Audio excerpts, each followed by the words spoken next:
All right, everybody, welcome in to Draft Coverage 2020. This is Justin Everett, your boy Aaron Barrison down there in the North Carolina, enjoying way better weather than me, I'm sure. Maso Menos, buddy. Maso Menos, about 45 right now. I actually got the heat on in my house. I'm a little baby when it comes to the cold, so I actually was just up there yesterday, and I was freezing my balls off, and I couldn't wait to get back down here. So I hope it's 34 right now to make you feel better.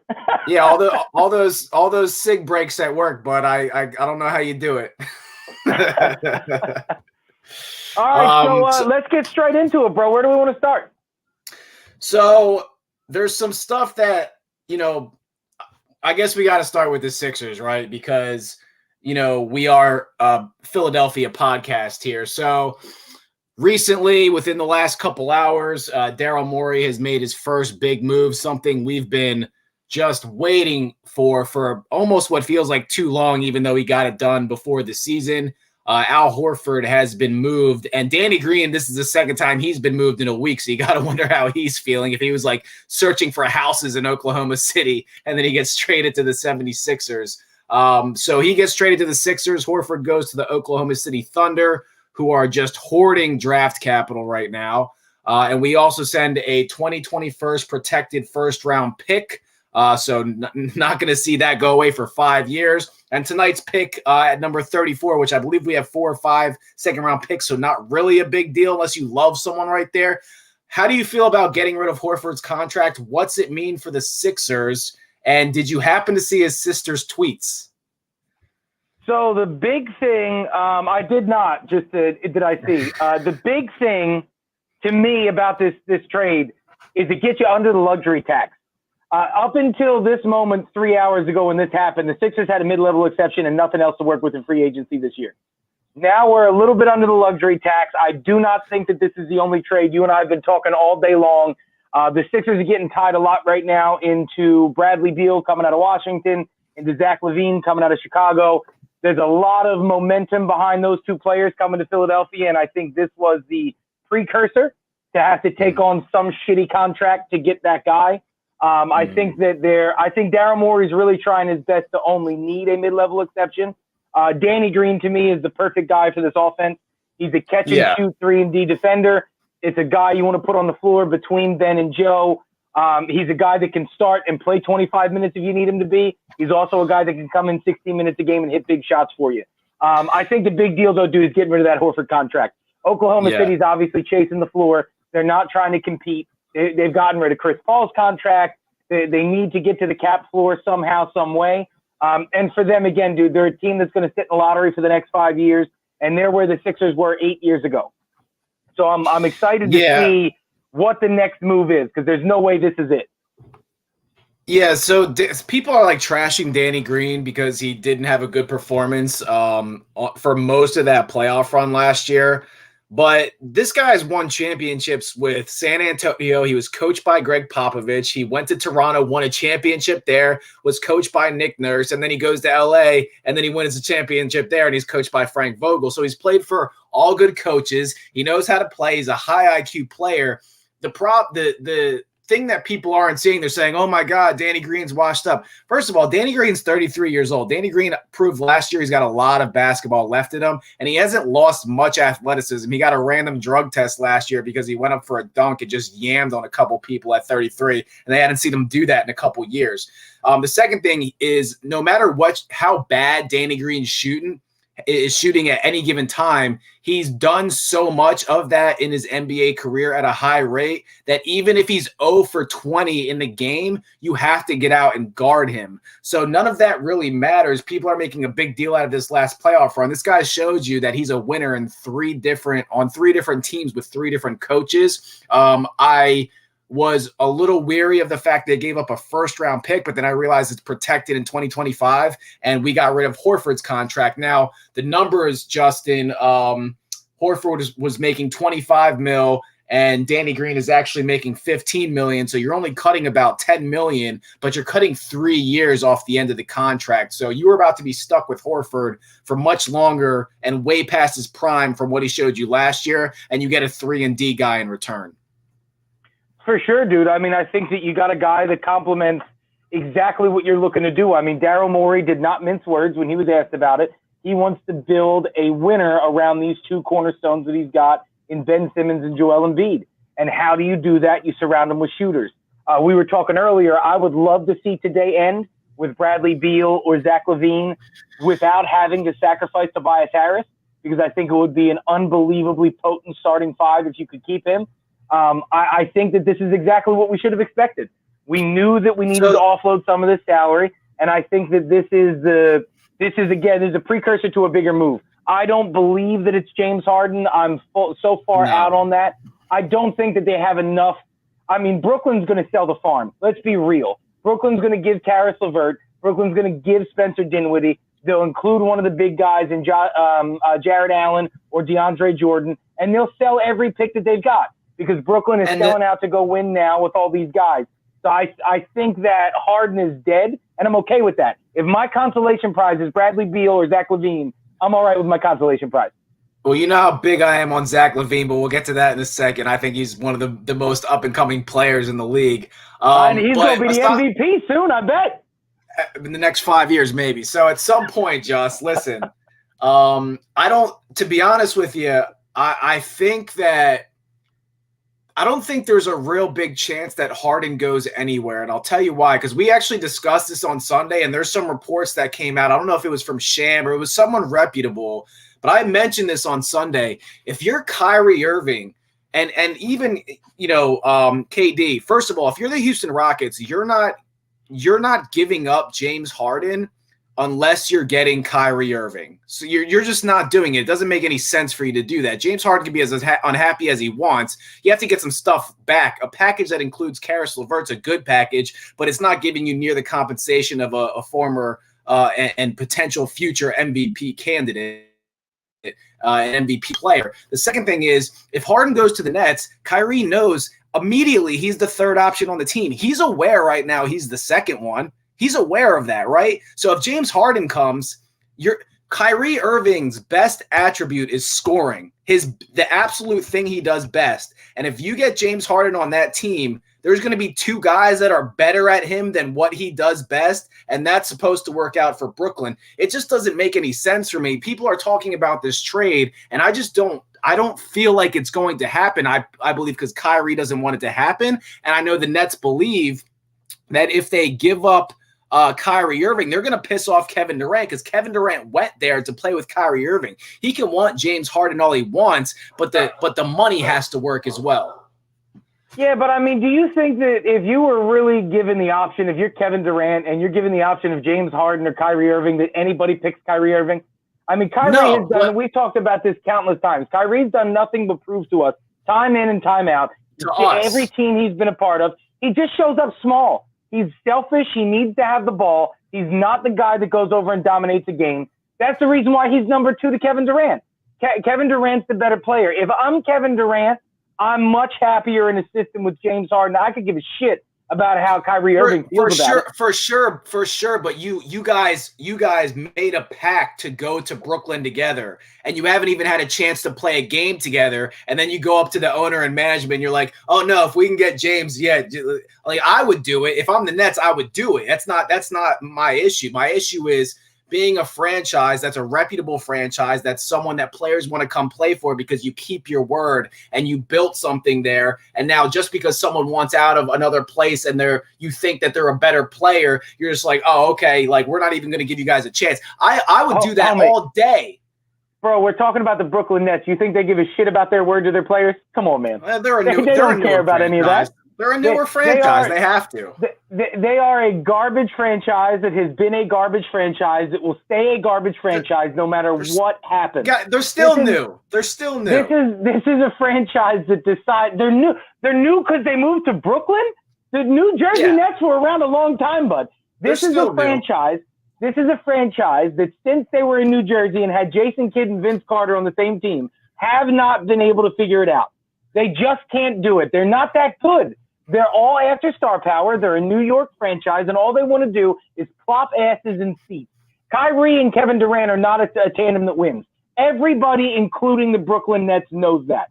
That's the reason why, as soon as James Harden became available, now the entire team Sans Kevin Durant and Kyrie Irving, is up for sale to get the third or fourth best player in the league. Yeah, so just while we have a second to cut in, Minnesota is on the clock. They have the first pick. Initially, for a while, there was reports that LaMelo Ball was going to be the first guy off the board. It's being reported. I don't think so, buddy. More so in the last couple hours that Edwards is actually going to be the first person off the board. And there's some weird comments made by Edwards on a piece that came out. I don't know if it was Sports Illustrated or ESPN just a couple days before the draft. This guy's giving an interview. The NFL too, bro.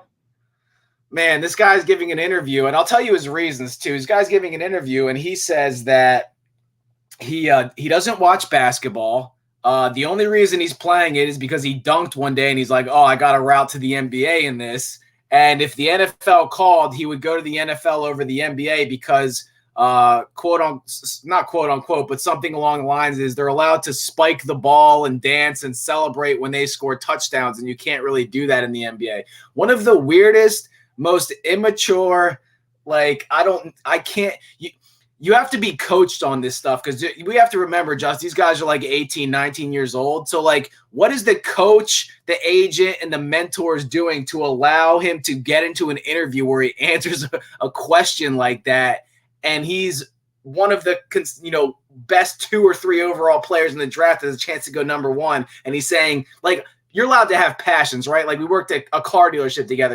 I do music. We do the podcast on the side of our jobs. That's great. But I'm not going to go up to my employer and be like, well, this is awesome. But to be honest with you, if I got a chance to go do this podcast, I'm going to do it because I get to talk shit all day. You just don't say that in an interview, right? So I mean, here's the thing, bro. You're talking about 19 and 20-year-old kids. And listen, I don't know how much this got to do with it, to be honest with you. We've talked for the last couple of weeks about how weak the top of this draft is, whether it's Edwards or Ball or Wiseman. The top of this draft is way weaker than the bottom of this draft. To me, it could be as simple as Anthony Edwards doesn't want to play in Minnesota.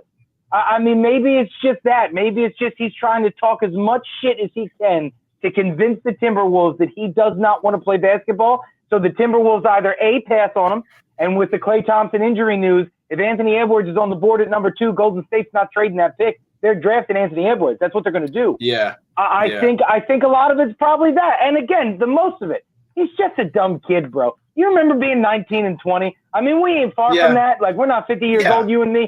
But that was a while ago for us. We said some stupid shit. Yeah, I get it, man. But on the brink of being paid tens of millions of dollars, you have to be a little bit smarter and have the people around you to be smart enough not to say something like that. You or I would have an agent following us around, coaching us up on how to be drafted number 1 or 2. So you go into a Sports Illustrated or ESPN interview and you don't say the wrong shit because at 18 or 19, if we all said what we thought, and even if I say what I think now, I'm not getting any jobs. So that's why these guys are coached here's the deal, on what to say. Listen, we live in a world and in a country where we have a president who just lost an election and rather than concede is flinging out as much bullshit as he can reach his hands on. This is 2020, Aaron. Welcome to the fucking world, bro. This is what we've got. We've got a bunch of fucking morons saying dumb shit in the age of social media, right? Unchecked. What's that?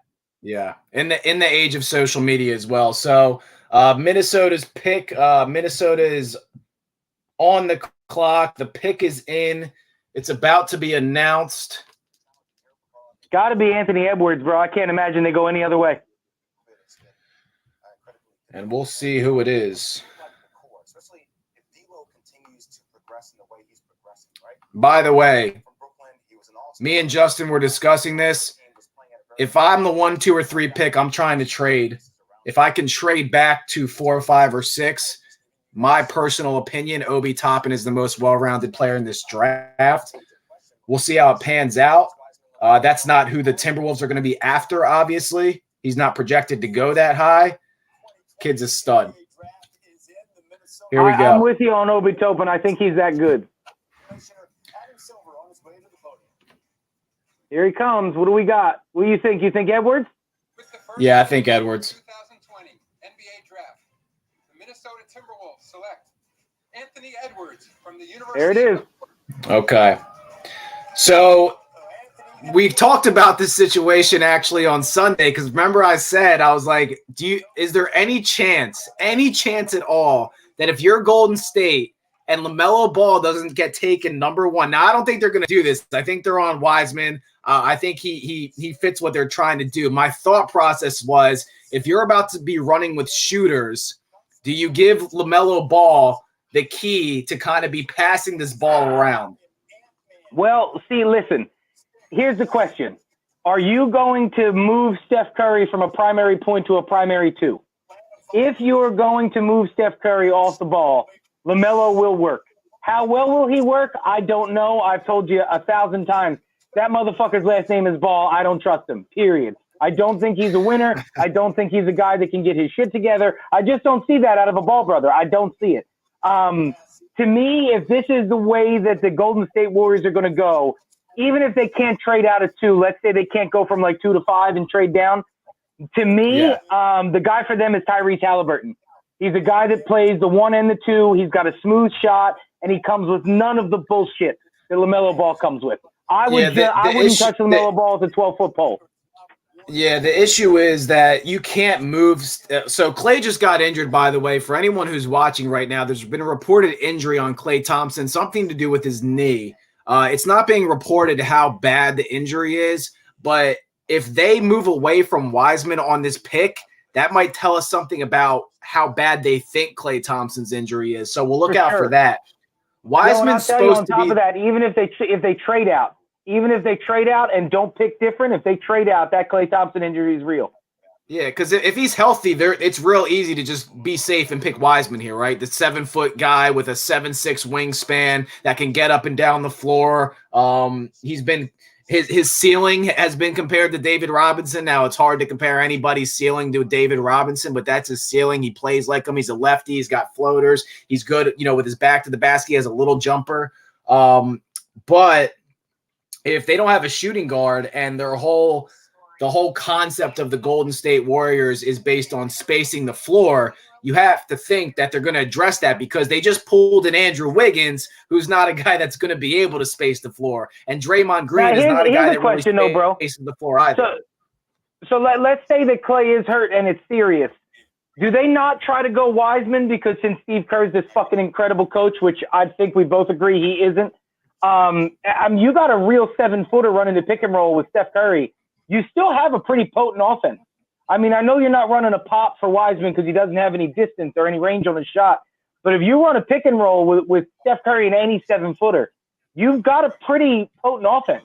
I mean, I think that the right move for Golden State, regardless, unless it's trading the number 2 for a Zach LaVine or a Bradley Beal, the only way that it makes sense for them to use this pick is, I think, on a big guy. They don't really have the need for the long term of a shooter, even if Klay is hurt. Yeah, and you have to think about this too. Klay is your best perimeter defender, right? So if you're unable to just replace a perimeter defender like that, then you have to have someone close to the basket that if they get by, your other perimeter defenders can guard the basket. So it overall, everything about Wiseman makes sense. I think the first 2 are going to fall the way we think. If another, something we heard today, Michael Jordan gave the okay for the Hornets to pick LaMelo Ball at 3 if he happens to fall there. So it might actually go 1, 2, 3 in the opposite order that we wanted. I think, let me see 1 second. They do have the third I'm pick, going to tell you the Charlotte? truth, bro. If Golden State doesn't trade out of this or pick LaMelo's going to the Hornets. Yeah. For sure, without a doubt. So that makes the rest of the draft interesting. Now you're watching Edwards highlights right now. It's obvious when you watch him, he's the most talented player in the draft.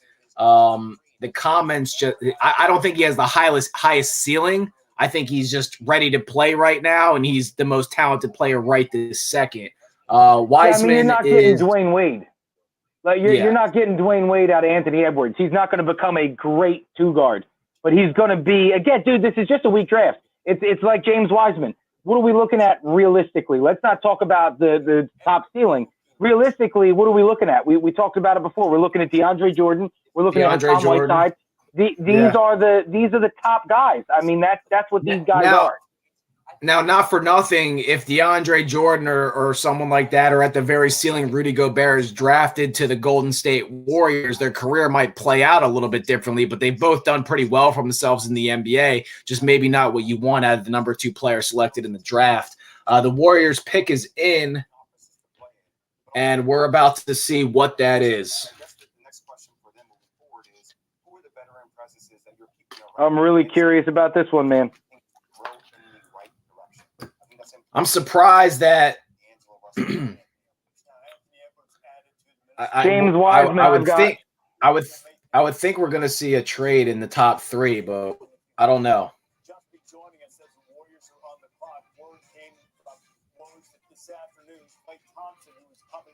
They're talking about Clay right now. Right lower leg injury. I don't know what that means. Right lower leg is. I'm watching a live on YouTube right now. It's James Wiseman for the Warriors. They just took him. Okay. All right. So a lot's been talked about for Wiseman. As far more than anything, like what is his actual ceiling and who he is as a player. The physical attributes of Wiseman are incredible. The dude's 7'1", 240, 250 pounds with a 7'5", 7'6" wingspan. He's a really good athlete, gets up and down the floor. He's going to do well running with the Golden State Warriors. He has a decent shot around the rim. He can extend it out to 3, but it's not a strength. Who knows what they're going to be working, on with him in training camp. But on the defensive end, he's also a rim protector. Now, he fits what they're trying to do perfectly. And unfortunately for all the NBA basketball teams in the West, you already knew the Warriors were going to be competitive getting healthy this year. And then they get the number 2 pick in the draft, and they add maybe the best big man in the draft. So what's that do for the Western Conference? And how do you think now they stack up with teams if he pans out to be anything like a DeAndre, Jordan? How does that pan out for the rest of the Western Conference and the matchups they'll see in the playoffs? You're looking at a really good team getting better, dude. That's what it comes down to. You're looking at an incredibly gifted team be able to shore something up at number 2. The balls bounced the right direction for them. They had a shit season just in time. And, look at the ages of their guys, right? You got, I think, Steph was 31 or 32. Clay just turned 30. You now have guys who need that rangy guy to defend in the hole. Because even though Klay Thompson is one of the best wing defenders in the league, we know that's going to come off soon. We know that his lateral quickness, especially with a lower leg injury, is going to suffer. So, having that guy shore up an already incredible team, it's unbelievable, dude. It's not fair is what it is. Golden State just got deeper. Now, again, if James Wiseman only becomes Hassan Whiteside, I'm much less impressed with the outcome. But again, still, let's say we plug Hassan Whiteside in down there, bro. Golden State's still monstrous with Hassan Whiteside. Yeah, it's still a different team, though, from what we've seen, because, the whole concept of Golden State has always been based on their spacing. So now your projected start, like Andrew Wiggins isn't coming off the bench. So your projected starting lineup right now is small ball with Wiseman at the 5. So you got Steph, Clay, Wiggins, Draymond, and Wiseman. 3 of those guys can't really stretch out to the 3-point line. Like, they can shoot, but you don't really want them shooting, and the defense is happy if they do, right? So you really only got 2 guys. The severity of this Clay injury is going to determine a lot, and they don't have a lot of guys really even on their bench at this point that can space the floor. They traded a couple of those guys to us last season, Alex Burks and who was the other guy, Just? Robinson. Yeah, so Glenn Robinson. So they got rid of a couple of shooters on that second unit that would have been playing this year. LaMelo Ball just went number 3 to Charlotte. Okay. So putting some asses in the seat. I don't expect anything good coming out of anything that Michael Jordan does as an owner. But we'll see how this pans out. Though, bro? I can't tell. So maybe we'll get to see LeVar and MJ play one-on-one finally, since LeVar thinks he can beat him. The dad stuff doesn't concern me as much as it did with Lonzo when I saw him running around. He does a lot of weird stuff. We've kind of gotten used to it. He's toned down a little bit. But Lonzo was out of LA also in a couple years because LeBron just wanted him out of LA, him and his dad. So I'm not ahead where you are on this draft right now. I'm on YouTube TV.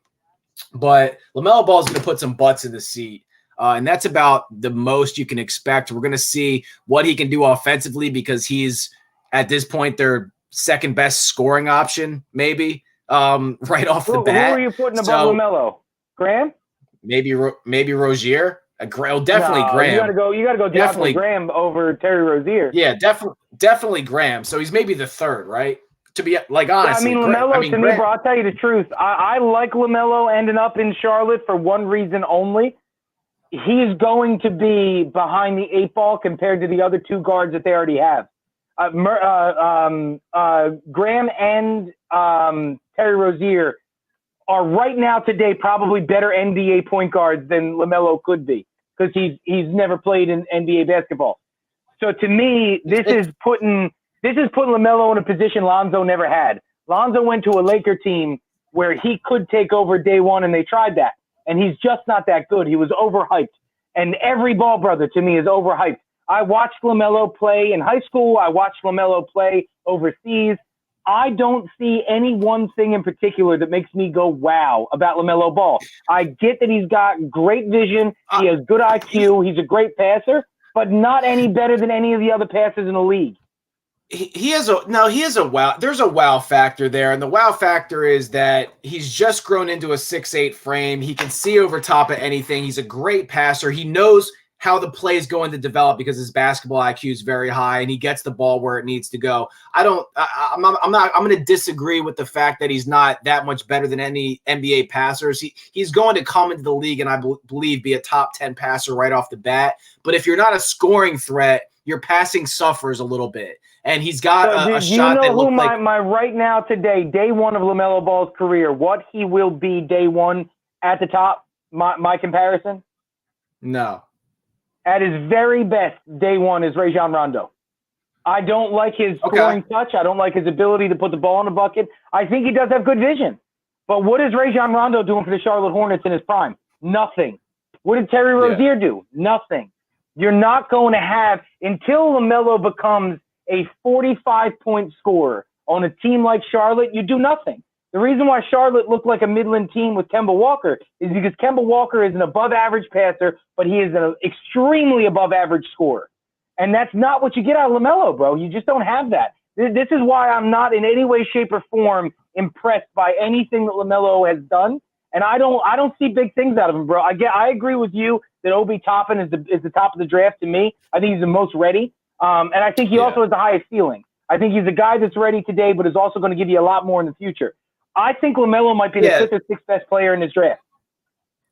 It's possible, man. The reason he's been, talked about as going 1, 2, or 3 is really because of the potential and the ceiling. But drafting on potential and ceiling and not at all like work ethic and really what you've seen has destroyed some franchises. LaMelo Ball is going to go to Charlotte. He's going to play for MJ. The guy doesn't play a lick of defense. His coaches have had to talk to him, and I told you this earlier today. There was a report. I was listening to XM radio.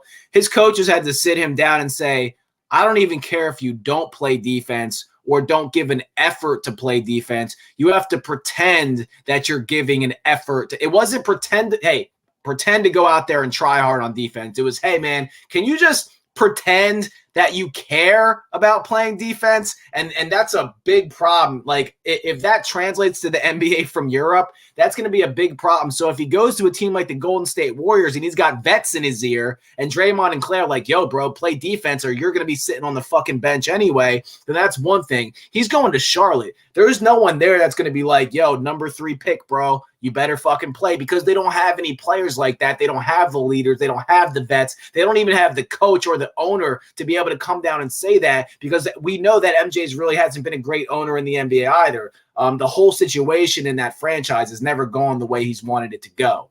So it's going to be interesting how that works out. Because we've talked about this a million times. He's a terrible owner, bro. He's an awful executive.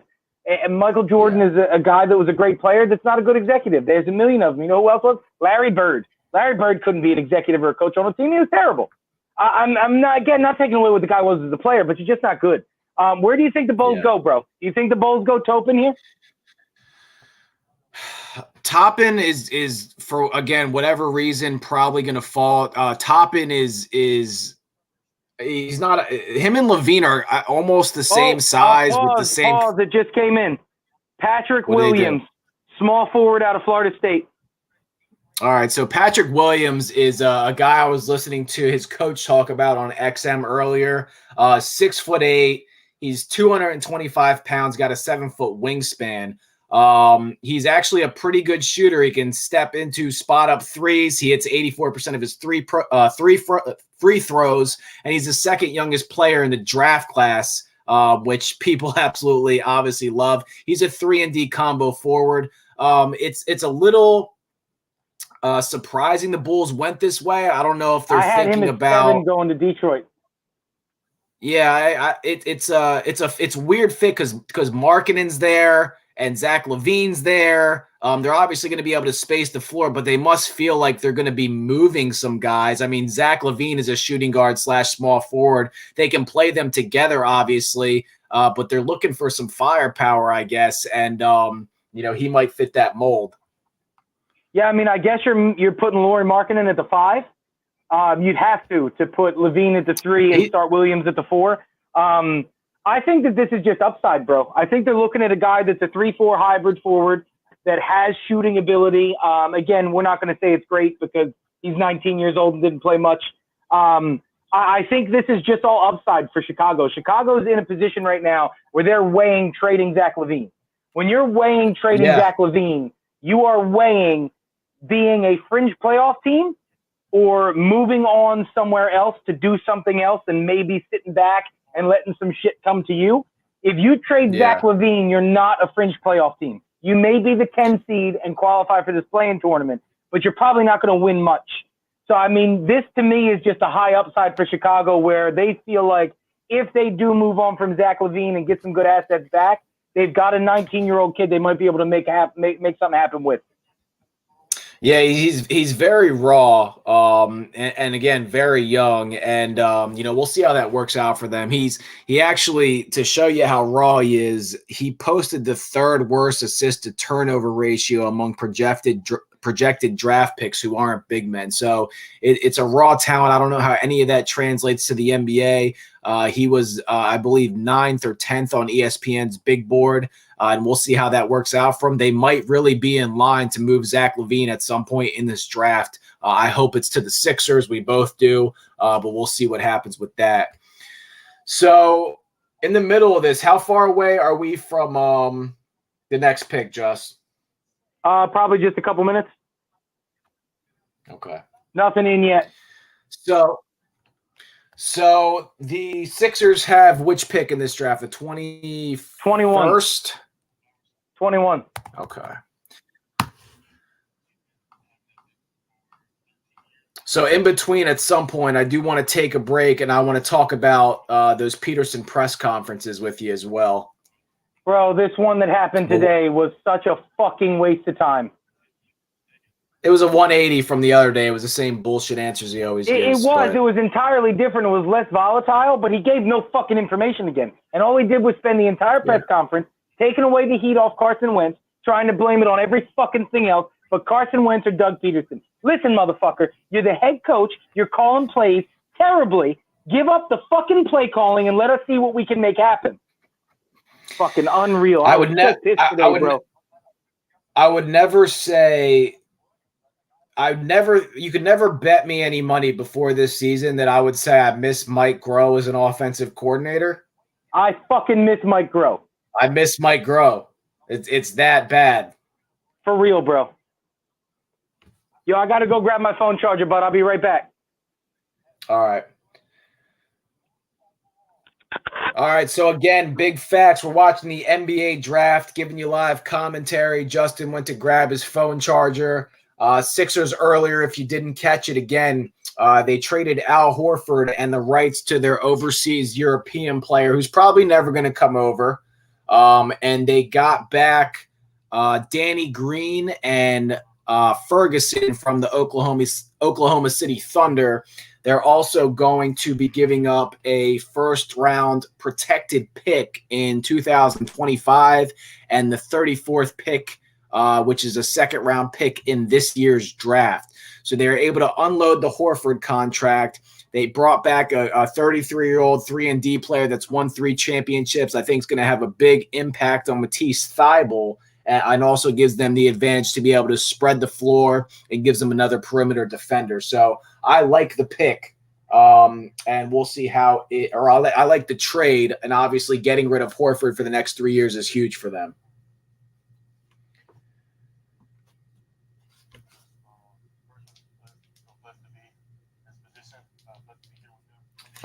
So far we've had Edwards, number 1 overall pick to the Timberwolves.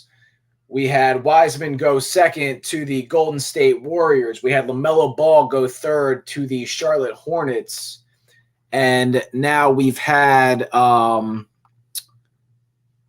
Patrick Williams out of Florida State, the small forward, go to the Chicago Bulls. An odd pick for the Chicago Bulls. Zach LaVine, mostly does play shooting guard, but plays some small forward. Throw Patrick Williams in the mix. You got Markin in there.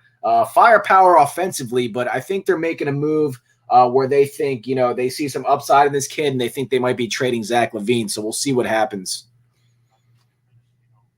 Cleveland's still on the clock, brother. 1 minute and 25 seconds left to get their pick in. Okay. This is Obi Toppin to me, bro. Am I wrong? Cleveland? I'm not going to say anything silly, but if you have a guy that may be able to have the ability to play the 3-4 like LeBron did, this might be your best shot. Right. He's the most the knock on Toppin is that he doesn't move well laterally enough to play defense at the small forward position, and he's not big enough to do it at the power forward position. The league's increasingly going to small lineups. I don't buy any of that. This guy is the most well-rounded player, offensive player in the entire draft. The other knock on him is that he's 22 years old. To me, the more experience you have in college, he was playing his way up draft boards when COVID hit. The guy was going to bring Dayton into the tournament, and they had a really good chance of getting to the Final Four. What'd they do? Isaac Okoro from Auburn, the guard forward. Okay, so small forward from Auburn, 6'6", 225 pounds, 7th-ranked overall prospect. Some people did not think that he would be a top 10 pick because he was not as good as an overall scorer as a lot of these guys. 13 points per game in 31.5 minutes. Yeah, so it's basically, it works out to 16 points per 40 minutes. It was the lowest scoring rate of any college player projected in the top 20. And he made just 29% of his threes and 67% of his free throw attempts. Not what you really want as far as what the NBA is kind of going towards, but the ceiling, I guess, is high. So he goes to the Cleveland Cavaliers. Look, we all know that when they had the number 1 pick, they landed them in years that Kyrie Irving and LeBron were those guys. But overall, aside from that, they've gotten some guys that have tried to pan out. They got Sexton and Garland last year. I don't know how they pick. How do you make this pick for Okoro after you picked Garland last year? You have to. After what Garland gave you, you have to pick a surefire. Yeah, it's just a weird, like, these teams. This guy's going to be a two-way player, but he can't. He didn't show that he could shoot. Atlanta's pick is in. Okongwu, power forward center from USC. Okay. So that's going to give them some size to obviously go with their star player and Trae Young. They're a team that's hoping to make the playoffs next year. He's a small center. He's 6'9", but he's 245 pounds. He finishes above the rim. He's just got great athletic ability, and he's a good defender with shot blocking instincts. But again, at 6'9", going into the NBA as a center, they're hoping he can get up and down the floor a little bit with Trae Young, catch a couple lobs. To 5, right? Because Collins is 6'11". Yeah, I mean, you can't really. I don't know what they're going to do. You gotta if you're the 3-4 positions on teams now have to be able to shoot the ball. So if you're looking at putting him at the center, you got to have a 4 that can stretch a little bit. He's just going to catch lobs and block shots for the most part. So I'm not sure where they wanted to go with this because I don't think Atlanta at this point even has enough firepower offensively. Improving the defense is one thing, but they need some spacing as well. So where does Detroit go now, man? Oh, you said Okoro, not Okongwe. No, Okoro was the pick before, bro. I thought that you was said Cleveland. Okay, yeah, we just talked about that. Okay, yeah, a little backed up. Okongwe is the pick. I'm looking at Okoro on my screen, and then Okongwe after. And I'm talking to you you're about a pick Okongwe. behind me, dog, because you're watching on television. I'm watching on the internet. I got to turn it off. All right, so who's up next? So where did Detroit go? Well, Detroit, they just traded one of their later picks too, didn't they? They made a trade before the draft as well. They did. I think it was it 16? They traded to Houston? I think it was 16. I wouldn't be surprised. So let's see. Detroit still has. Let's see what's going on over here. This has got to be Tyrese Halliburton, right? You need a guard in Detroit. No, because they still got Derrick Rose. They got Luke Kennard at shooting guard. They got Blake Griffin at the power forward. So they're looking at small forward more than likely if they don't end up like reaching first. This could be Naismith if they want to stretch. This could be Sadiq Bey. This could be Toppin if they want to start running the floor a little bit. Or they could take the kid from Israel. That might be the surprise pick here. You could see Adija. Is that his name? Yeah, you could see him come off. You could see him come off the board right now. It depends if they believe that they're going to lose, Kennard in a deal at some point, if they're going to trade him away. I think there's been some talks about that. If they feel like they're going to trade Derrick Rose away, that could, have an impact on their pick here. But I would think it would be the guy, Denny Advia from Israel. Or I don't see them going point guard at this point. Or it could be Naismith from Vanderbilt, guy that shot, I believe, around 50% from 3 in college. Now, if you're Detroit and you go small forward and you don't want to go overseas, do you go Bey or Vassell? I mean, Vassell is more of a shooting guard, but he's 6'5". He's just a little bit smaller. I think you're set. I think you're kind of set as you need another 3-point shooter. So, I mean, either one, really works for you. Sadiq Bey is projected as a power forward, and I don't think, Blake Griffin's shown signs that he's able to start shooting. So I don't think they go power forward here. That's just his projected position. It doesn't mean he's not going to play small forward in the NBA. There's 6'9" small forwards all over the place now. I just think they want to stretch the floor and they want to get another shooter in there for Derrick Rose. I don't see it being Naismith, bro. Naismith fell in the stock coming up to today, bro. I know he did. Far. Yeah, it's just I'm looking at position. I think Denny and V is the guy that they go with here.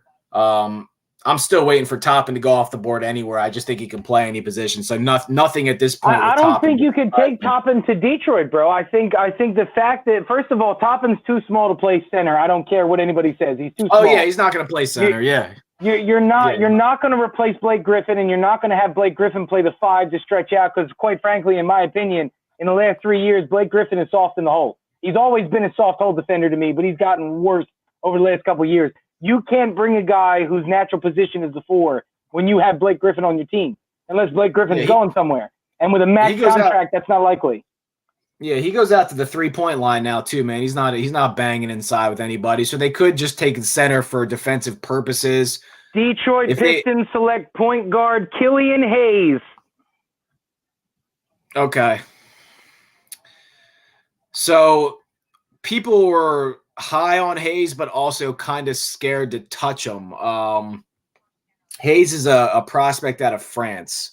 Again, big size, 6'5", 192 pounds. He goes left a lot. He's left dominant as a driver. He's got great size for Yeah, he's got great size for a point guard, though, and he's got a strong frame. He's a good defender, comfortable in pick and roll. People were just not sure about him because he played in France, and it's hard to be sure about any of these guys overseas. So we'll see how that works out for Detroit. He must have done well in his pre-draft workouts for them. Now, the New York Knicks have to take Toppin next. There's no way that they don't take the best player on the board. Yeah, that would be the best fit. He's going to put some butts in seats because people in New York, trust me, they know who Obi Toppin is. New York also likes to do weird stuff, and they might take a guy from overseas, a la Kristaps Porzingis a couple years back. People don't really know sometimes what New York is thinking. Denny wouldn't be like the primetime New York guy. I would expect Toppin to start being looked at pretty heavily here, but you could see a surprise with a foreign player as well. Yeah, I mean, and again, dude, you still got some guy. You got Tyrese Halliburton still on the board. Yeah. There's guys that are out there, bro. I mean, I'm going to say this. If you are the 76ers and Daryl Morey and you're not getting any heat on Levine or Bradley Beal right now, some of these guys that are falling, package up 3 of those second-round draft picks in 21 and jump up to 12 and pick out a real shooter. That's why they got him, right? So if anybody was there that they wanted to nab, the issue is Morey's really good at finding talent late. So he values those second-round picks. But if someone's on their draft board that ends up falling to like 16, 17, 18, which is realistically at 10 picks away at this point, they might make a jump. You got to. I mean, again, dude, listen, if you've got, Sadiq Bey, Tyrese Halliburton, if Toppin continues to slide, Devon Vessel, again, the kid from overseas, the Sixers have experience with this too, in Dario Saric. I mean, we waited a long time, but Dario Saric was a real stretch for this team. If some of these guys slip to that 15, 16, 17, you got to try to move up, man. You got to. Yeah. What this we know is Philadelphia me, though, teams don't like making splashes. What this is telling me, though, is that – I'm sorry, I just saw something pop up over here. Russell Westbrook to Charlotte with a question mark. I thought something happened. What this is telling me is guys like Desmond Bane and Cole Anthony, who are at the back end of the first round, these guys might slip to us in one of those second-round picks. Yeah, it's possible. It's definitely possible.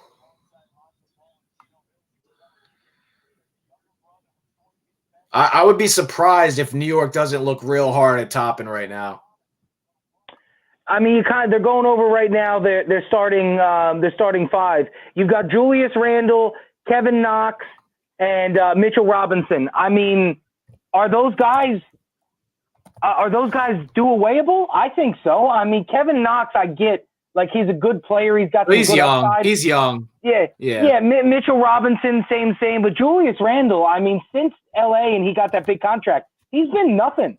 I mean, if I'm talking about Obi Toppin in the future, you take it. Well, Julius Randle and Obi Toppin both play the same position, but they are extremely different in how they play it. Julius Randle likes to bump with you down low, and Obi Toppin's an all-around offensive player that likes to run the floor. So you could realistically, I mean, you got R.J. Barrett at small forward. If you want to play small ball and run the floor, you really could keep Barrett at small forward, have Julius Randle move to the center position because he can bump with some people. The issue is they don't like Mitchell Robinson's the center and Obi Toppin. People are saying he can't play small forward in the NBA because his lateral quickness is not good enough on defense. I don't buy that. I think he's a potential small forward in the NBA. And what you got to look at too now with positionless basketball, bro, that nobody talks about unless it helps their argument. That nobody wants to talk about positionless basketball unless it's their point that they're making. Positionless basketball is a real thing for everybody. If you have a guy line up on offense at the 3 and a guy line up on offense at the 4 and they flip on the defensive side of the ball, who gives a shit? Ben Simmons is a point guard. How many times is he guarding the 3 and the 4 for the Sixers? But it's just such a stupid fucking thing to say that, because he doesn't have the lateral quickness to defend that position on the defensive side of the ball. That shit's gone, man. We don't play in that. How often do you get into a pick and roll anyway so you can get the main defender off? You can get any matchup you want in the NBA. He's going to get taken by someone, and he's going to play defense somewhere. So just take him for an offense. This has got to be Toppin to me, man. I don't see any other play. Yeah. Obi Toppin, there it is. Okay. So he's going to put some butts in some seats too. So Obi Toppin was a stud, play to the crowd, get up and down the floor. I can dunk it. I can shoot it. I can do everything at Dayton. And I'll tell you what, man, they're not a huge program. They had a real chance to make the Final Four. The issue we're seeing with this draft and its unpredictability has more to do with the fact that we didn't get an NCAA tournament and less to do with these guys really not knowing what they're doing or talking about. They just haven't seen these guys. They interviewed on Zoom. Native too, bro.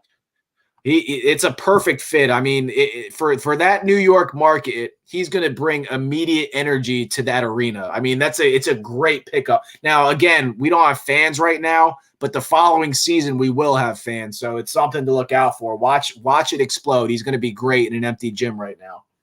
Dude, and I got to tell you something, man. Again, I don't disagree with you a little bit. Will I go as far to say that he's going to be the best player in this draft? Not necessarily, but game one on December 22nd, he is the best player in this draft right now.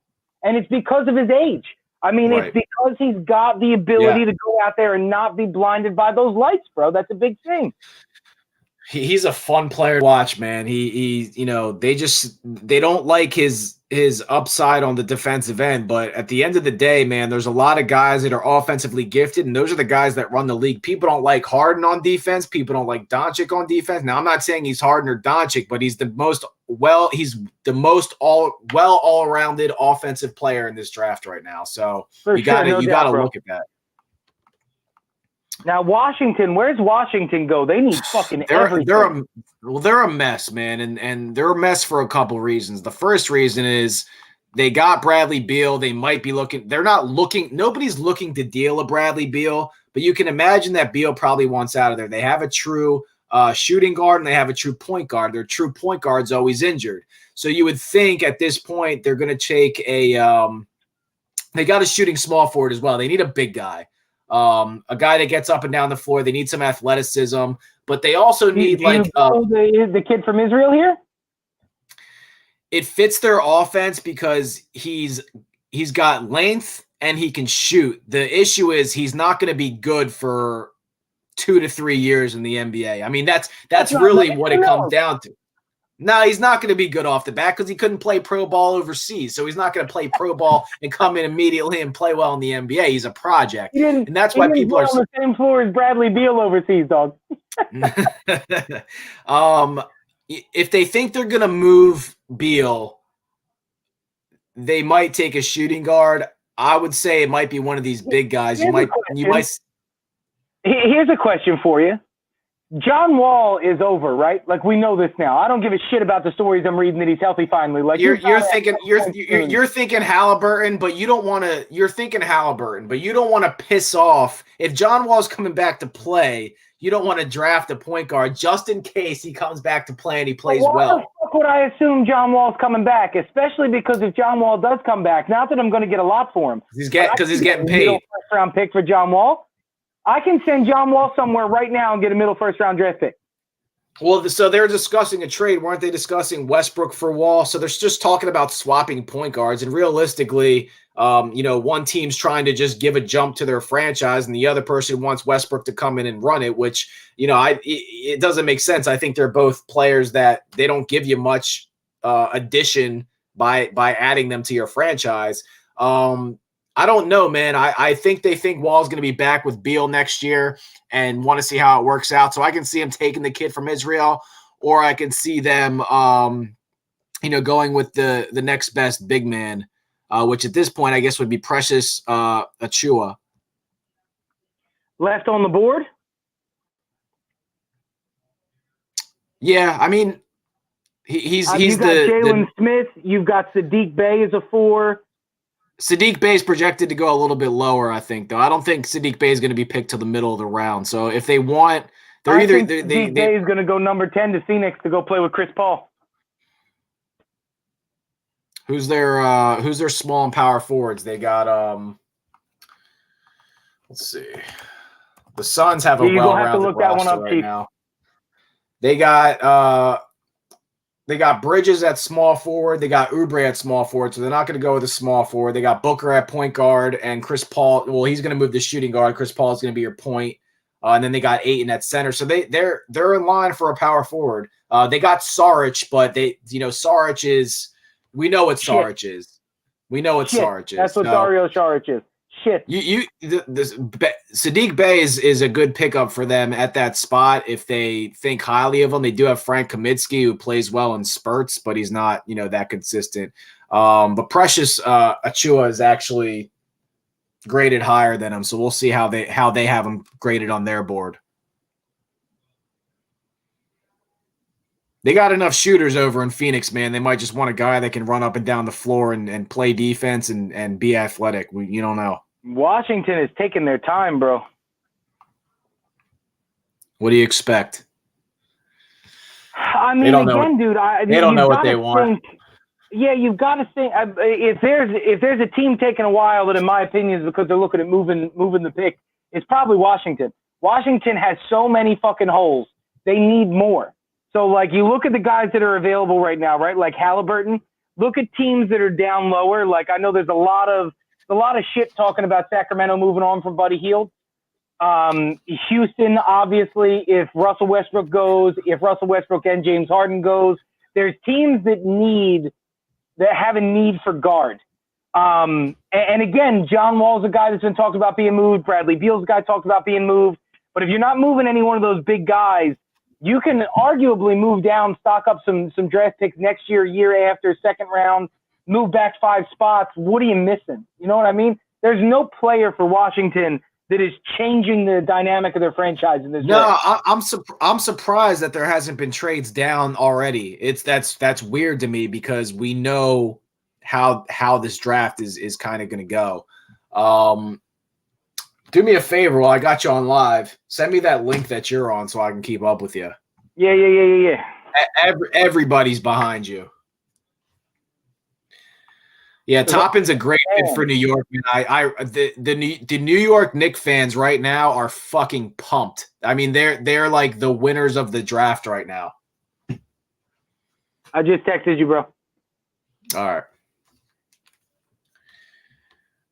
Yeah, they are the winner of the draft, no doubt. Yeah, that's value. I mean, dude, I saw mocks with Toppin as high as 3. To be able to sit down at the 8th spot and get the best player in the draft is fucking incredible. Yeah, and that doesn't mean he's going to be the best player in 5 years, but for the first 2, he's going to be. Unless, there's always guys that come out and have a phenomenal rookie year that you didn't see coming, but nobody's going to be surprised if he wins Rookie of the Year.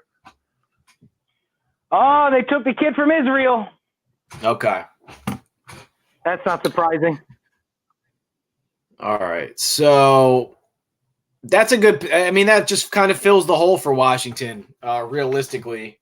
They get a guy that's stretched, that's kind of a project, might take a couple years to develop, but if he develops – he's a 6'9" guy, I believe. He can shoot the 3. He can drive to the basket. He's quicker than he looks. He played overseas. He didn't really play well at the pro level over there, but at the junior level, he dominated. They won a championship. He went back to the pro level, started playing well. That's basically what you're drafting him on at this point. So this is a replacement to Otto Porter you could never find. That's what this is. Yeah, and the issue with him, one of the biggest ones, is he's just an inconsistent shooter. 32% from 3, 58% from the free throw line. But he's a young guy. He's been playing basketball. I think both of his parents were athletes. One of them played overseas basketball. 6'9", 215 pounds, and he's got playmaker ability, and that's what you draft him for. Curious to see if they make any more trades. I mean, this is what Dario Saric was. This is exactly what he was supposed to us as. He's a little bit better of a ball handler, but that's a pretty good comparison. Dario could get hot, and then he could miss a bunch, and he's supposed to be a good free throw shooter, and then he clanks a couple, but then he gives you a hustle play on defense. That's somewhere along the line. It was like a weird flow with Saric, but when he was on, he was really good, but he's not on every night, and that's the issue. It's true. I mean, now Phoenix again, bro. To me, I think you just got Chris Paul. You've got Devin Booker. You have a couple of 3-4 guys that can play. Kelly Oubre.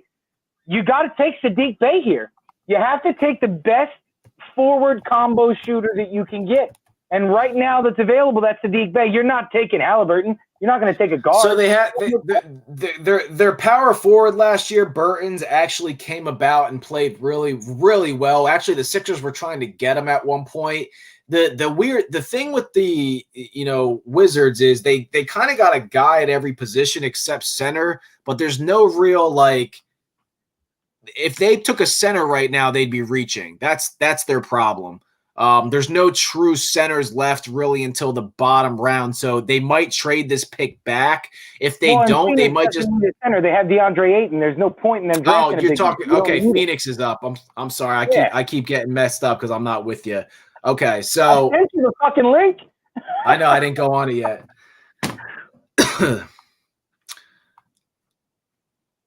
All right. Yeah, Phoenix kind of has a full roster too, though, so they might just take someone for depth right now. This is Saddiq Bey, bro. Kelly Oubre was in the Chris Paul trade. This is Saddiq Bey. It's got to be. Well, they got Bridges at small power forward as well. He's the same size, kind of plays the same way. He's from the same program. Listen, that kid played in Villanova. We know what Michael Bridges is. Michael Bridges is a 2-3. He's a 3-and-D wing defender. He is a four-man. It's the same thing.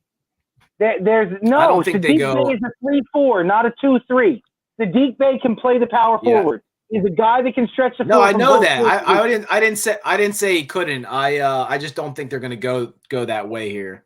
So where the fuck do they go? You have DeAndre Ayton at the 5. You have Chris Paul. You have Devin Booker. You need a 3-4. Who are they going to take?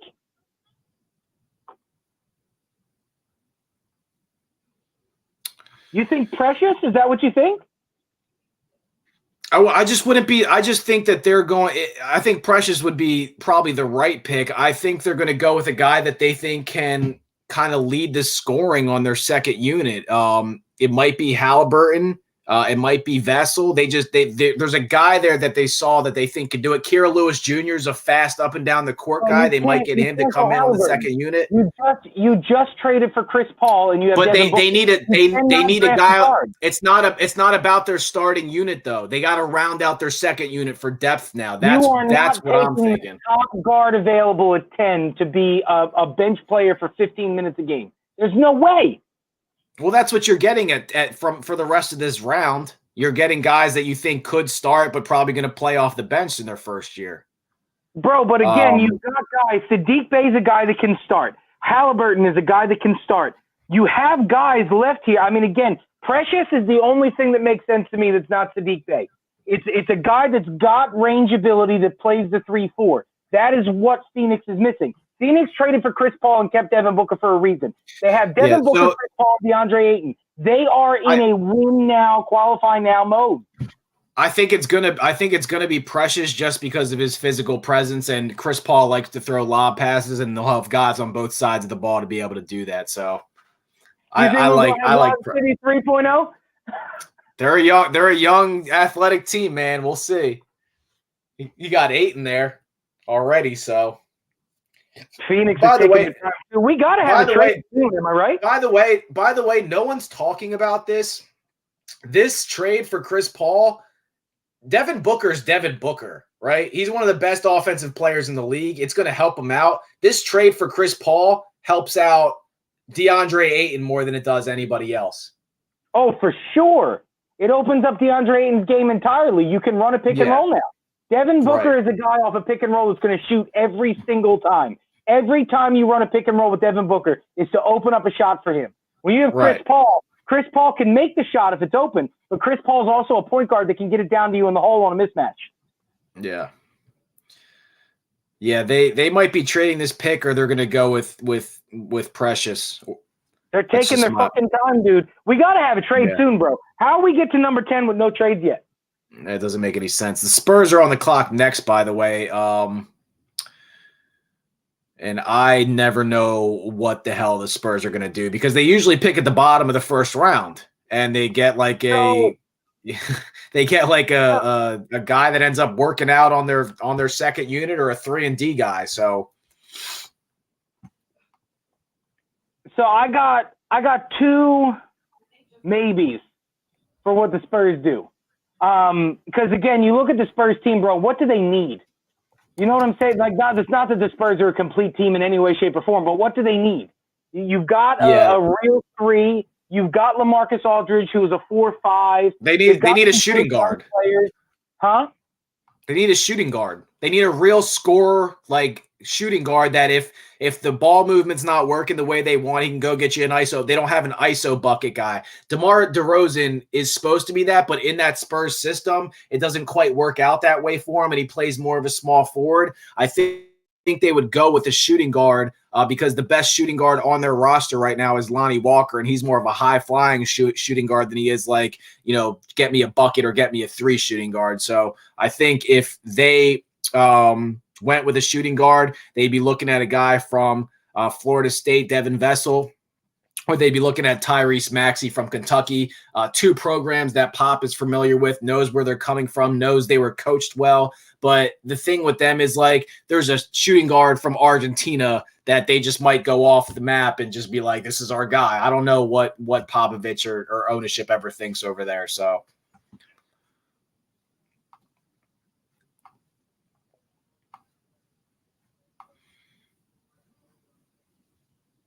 I can't hear you. Now I'm unmuted. My headset died. My bad, bro. I agree with everything that you said. You can't know what Pop does down there.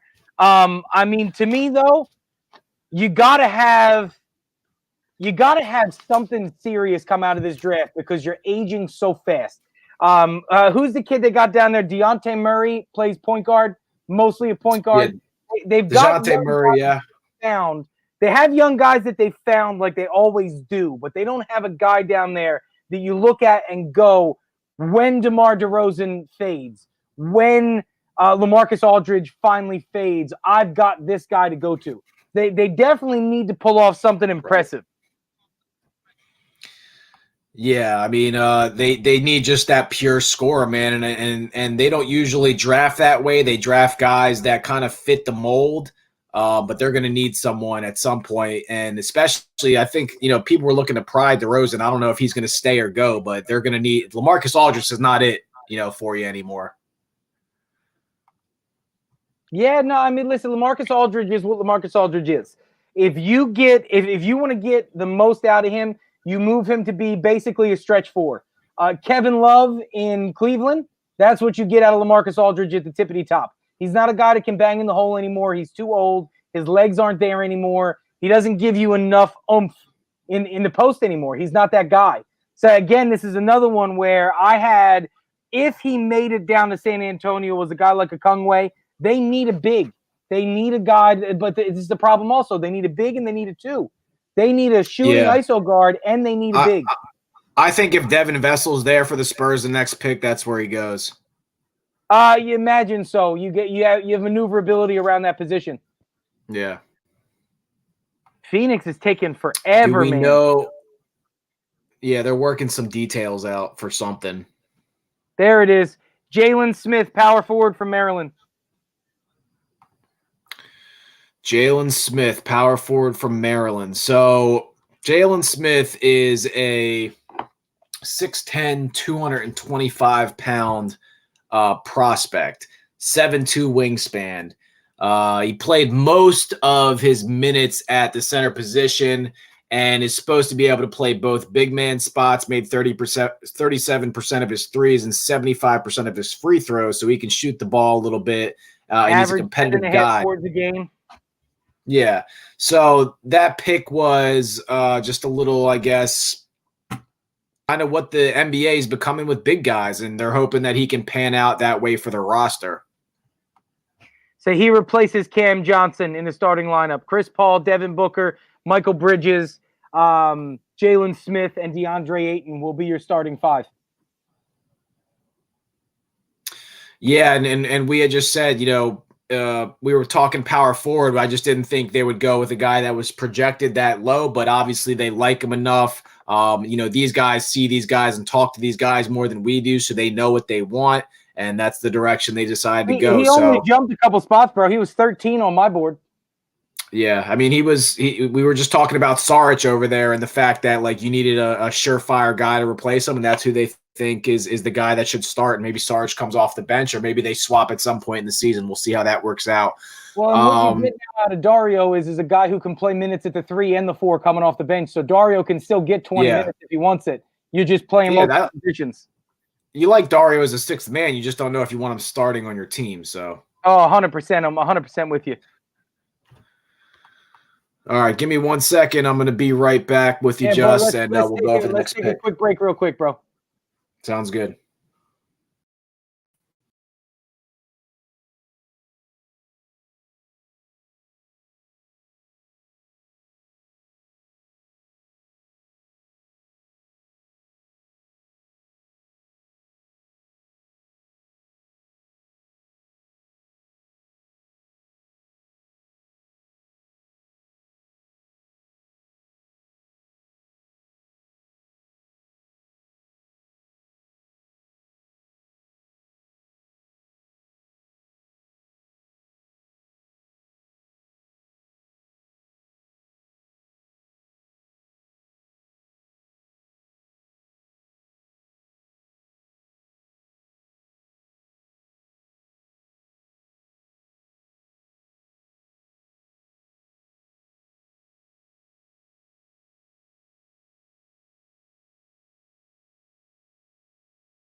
All right.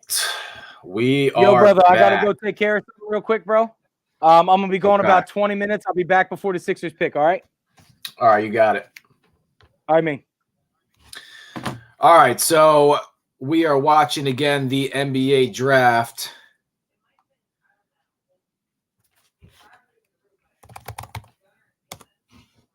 And covering some of these picks for you guys, waiting for the Sixers pick at 21.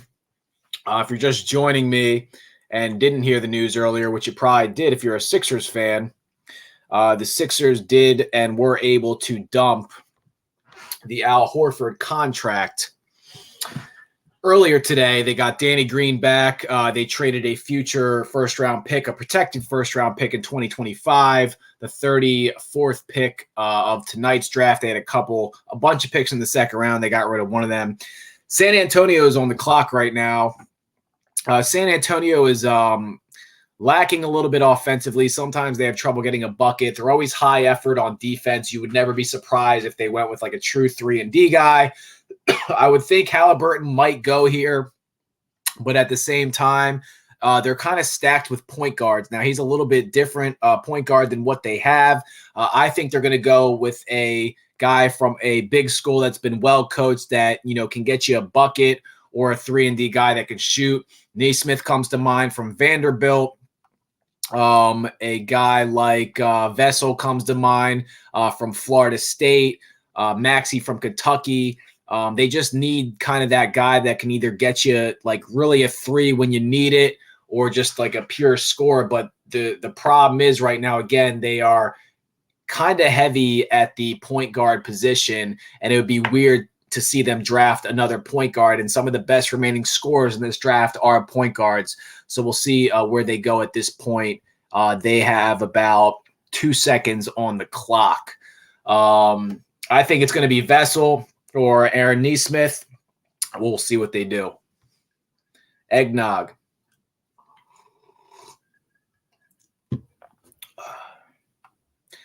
If you have any questions, comments, type them in. I'll do my best to answer them. Justin will be back in about 15 minutes.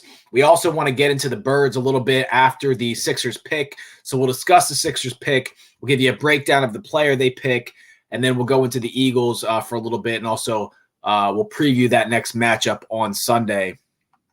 So, again, San Antonio is on the clock.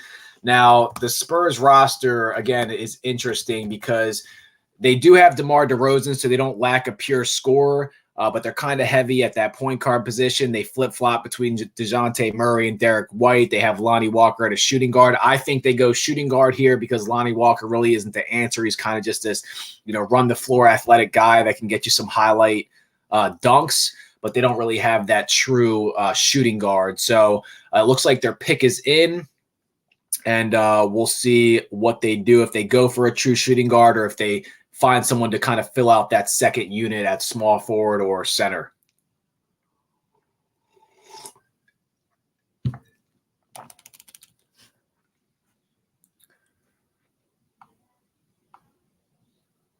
All right, here it is.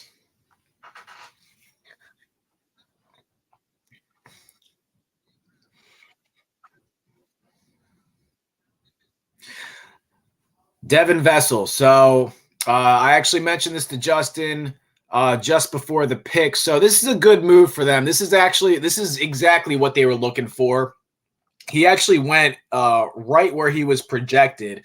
His position rank was 2. People thought the only shooting guard better in this draft than Devon Vessel was Anthony Edwards. Devon Vessel comes from Florida State. Very well-run program. He's 6'5". He's only 180 pounds right now.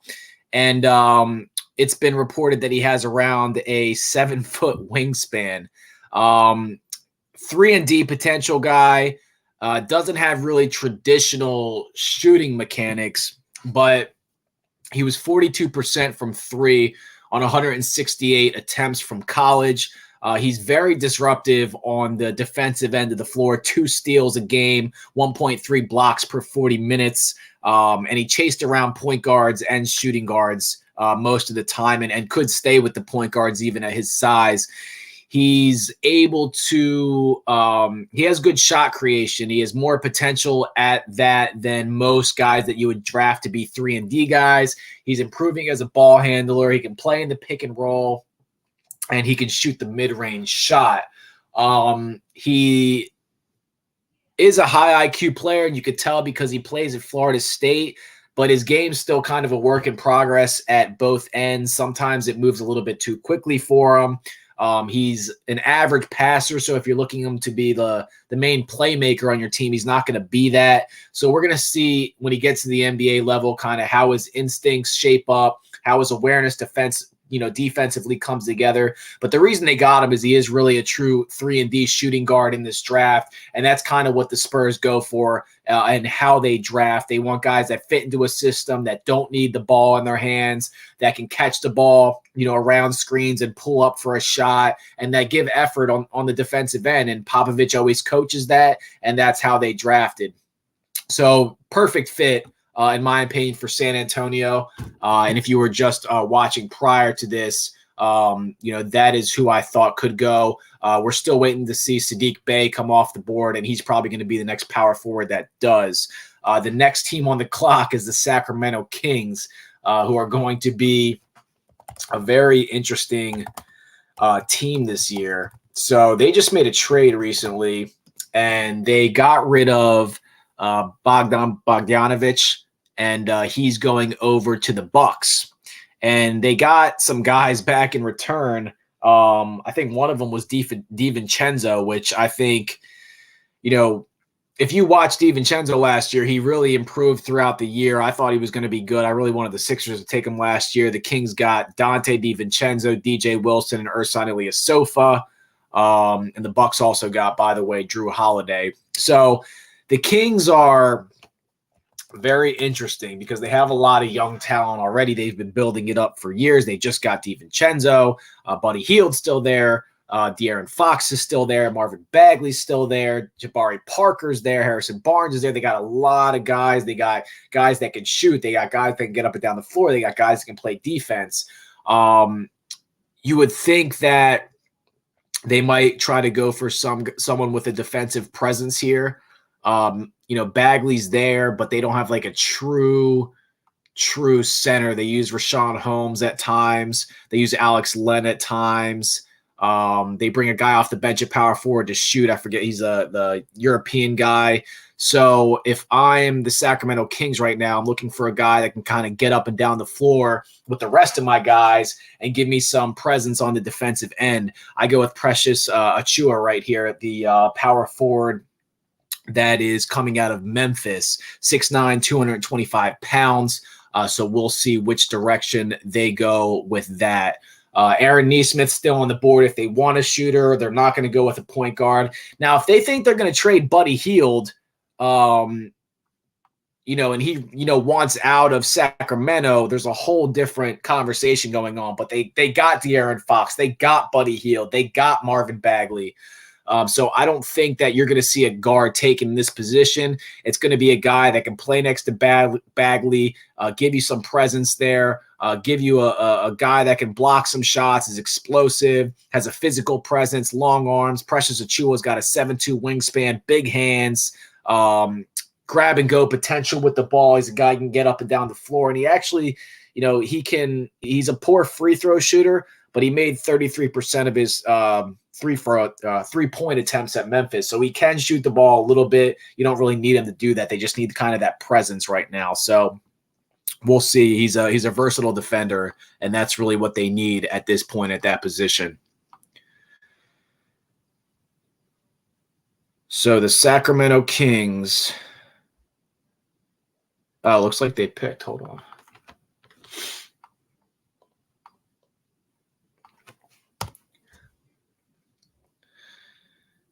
Okay, so the Kings drafted Halliburton.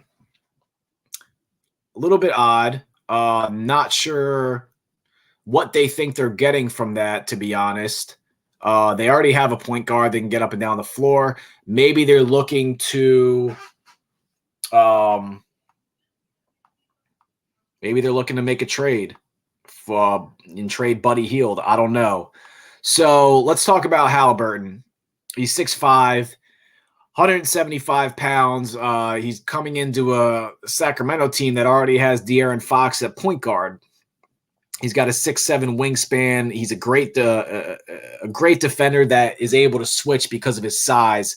Really high basketball IQ, creative passer, good outlet passes, a career 43% three-point shooter and 78% free throw shooter at the college level. So if they drafted Halliburton, you would think that they might be interested in moving Buddy Hield. They might think they're going to be doing that or have something lined up. So we'll see how that pans out. I mean, the guy's 6'5". I'm sure he can play multiple positions, but he's going to have to fill out a little to be able to guard small forward. So you think he's going to be able to switch and guard point guard, shooting guards, and maybe play the shooting guard position. But he's at this point going to be coming off the bench unless they want to kind of mix up their rotation a little bit. So I'm not sure what the explanation is there. I'm not sure how it's going to work out for them. We'll see if Justin has any insight on this when he gets back, but to me, doesn't make much sense. So the next pick in the draft is the New Orleans Pelicans. Now, the Pelicans are a team that I've been telling Justin do have a chance to make the playoffs next year, even in the conference that they're in.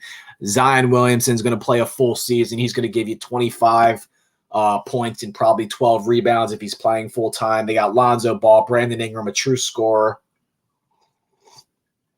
JJ Redick at shooting guard, Jackson Hayes is their center. They like Hayes. They got Hart there as a backup right now. Derek Favors is there as well. They have a lot of guys on their team. They just traded away Drew Holiday to the Bucks. So they might be looking to fill a position there. I think if you're the Pelicans, you kind of need a true shooting guard. Brandon Ingram's the guy with the ball in his hands, but he's your small forward, and he's going to be the go-to guy. You might need another guy that can shoot, or you might think about taking another big guy in Precious if you want to rotate him in and out with Jackson Hayes. But if they're looking for a shooting guard at this point, you're going with a guy like Tyrese Maxey from Kentucky, or you're going with a guy that maybe you just want to get up and down the floor with him, like a Kira Lewis Jr., who's just super athletic, or maybe even like a stretch big like Sadiq Bey. There's a lot of directions that they could go here. Josh Green is an interesting prospect at this position as well. He's a 6'6", 210-pound shooting guard from Arizona, and he's got a great physical frame, great size, long arms, and can defend. He's not the best perimeter shooter, but they're going to be a team that tries to use their frames that they have on the court between Ingram and Hayes and Williamson to kind of bully you around a little bit and get on the break. So they need help, a little bit on the defensive end, and we'll see where they go with that. They need a center, but there's not a ton of great centers in this draft. So the pick is in.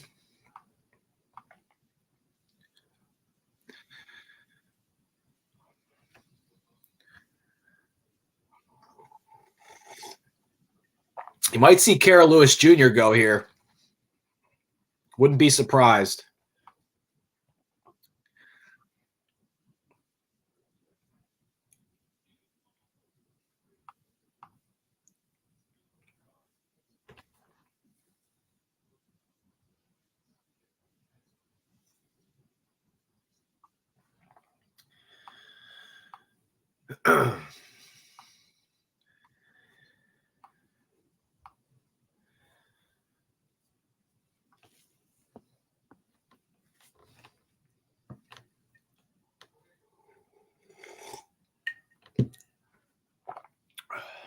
All right, here's the pick.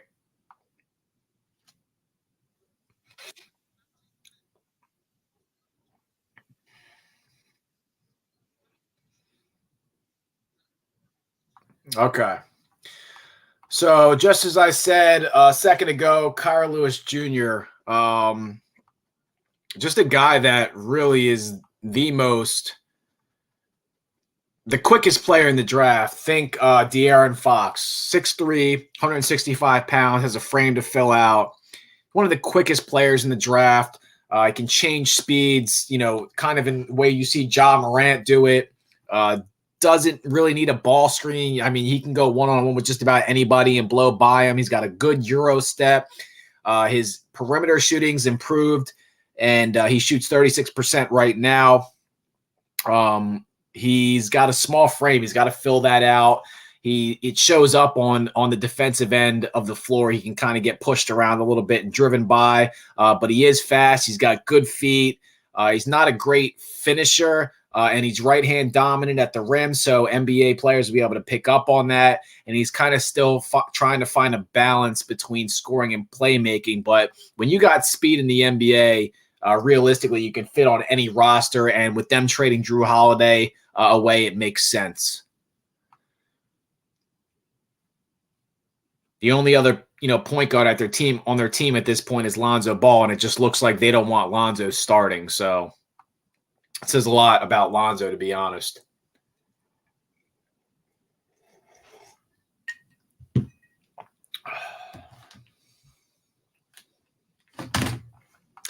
All right. So next team, our beloved Boston Celtics. Makes me want to throw up. They seem to make a good pick every year. So right now, the roster is very guard and small forward heavy. They have Robert Williams at the power forward, but center position, Enes Kanter, Daniel Tice, they're 100%. And if I'm wrong, I mean, I don't know what they're doing. They know better than I do. They've done it really well for the last couple of years. But this is a spot where Precious is dropped at this point from the power forward position and gives you that presence. They might go with him. Sadiq Bey might be the guy here. I wouldn't be surprised at all. Snatch him up from Philly as a rivalry, Villanova, and put him at the power forward position to be, that lengthy guy that can give you a 3-point shot and has a mid-range.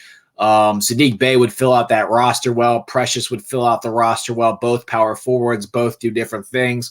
It's kind of a question whether they want to go offense or defense. I don't think they have enough balls to go around offensively right now. Pause. But Precious is a guy that I think they're going to go with right now. If they don't do that, they might go with Sadiq Bey.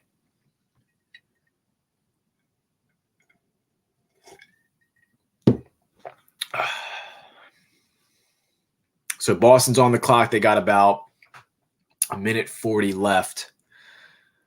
I think that Sadiq Bey is the guy, for that roster at this point. I mean, you can go defense all day, but they play pretty good defense. Brad Stevens is a good coach.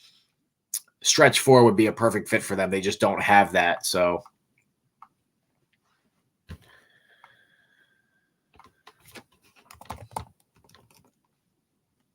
by the way, Sixers rumors gone around, and we didn't cover this yet, but they are working on something, and I think that's why they got rid of Horford and did the Danny Green deal. They've been linked to Bradley Beal and Zach LaVine. I hope at some point before or after their pick, they pull that trigger and can figure out a way to do it. So it looks like the Kings had Halliburton really high on their draft board. Woj is reporting, never thought that he'd get down to 12. So obviously him being there, they took him, and it gives them some flexibility. It's just a weird pick because it doesn't really fill a need on the roster with De'Aaron Fox and Buddy Hield there.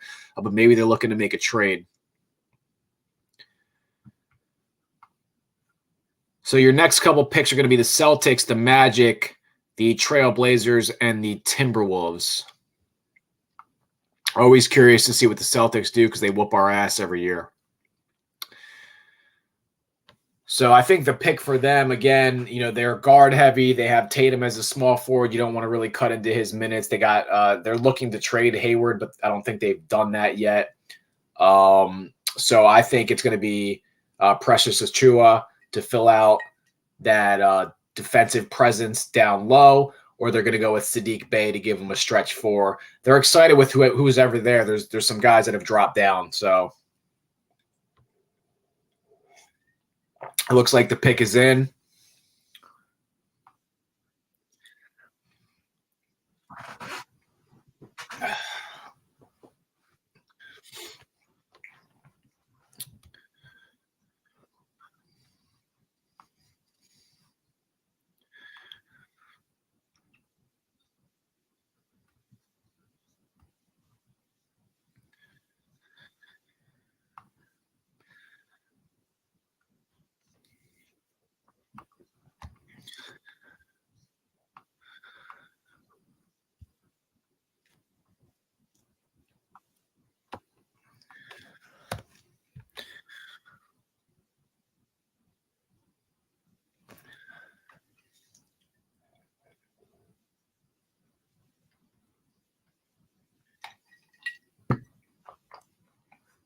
Yeah, I think Sadiq Bey might be the guy. We'll see.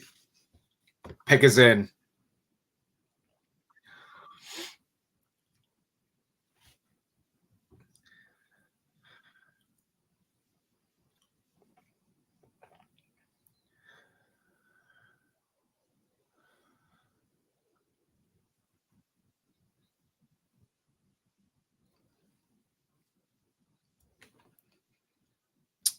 Neesmith. All right. So this is interesting because hold on. I'm watching this.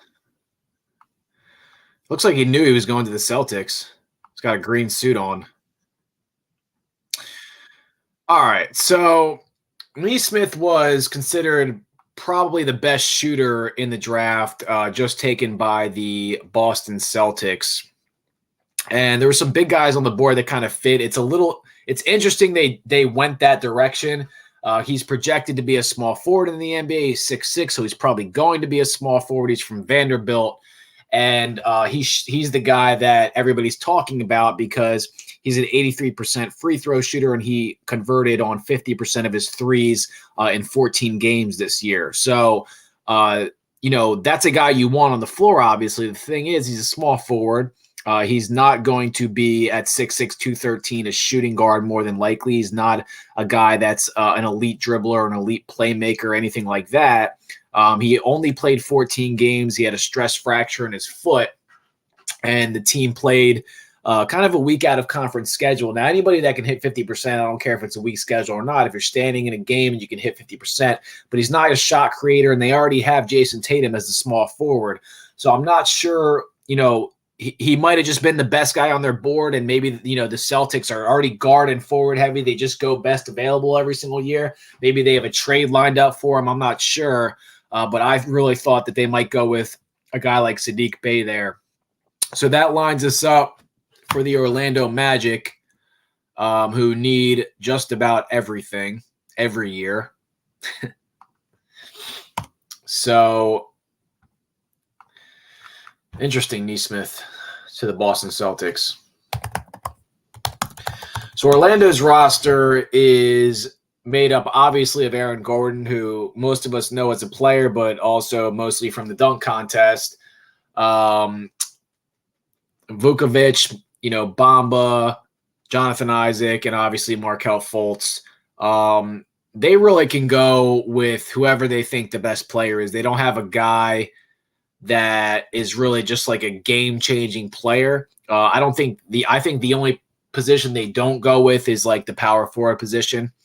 But other than that, they're really open to probably doing anything. You're not going to replace an Aaron Gordon, but if you want another small forward that you think is going to fill out the second unit, that can give you some shooting, that you can move at shooting guard or point guard, you might go in that direction.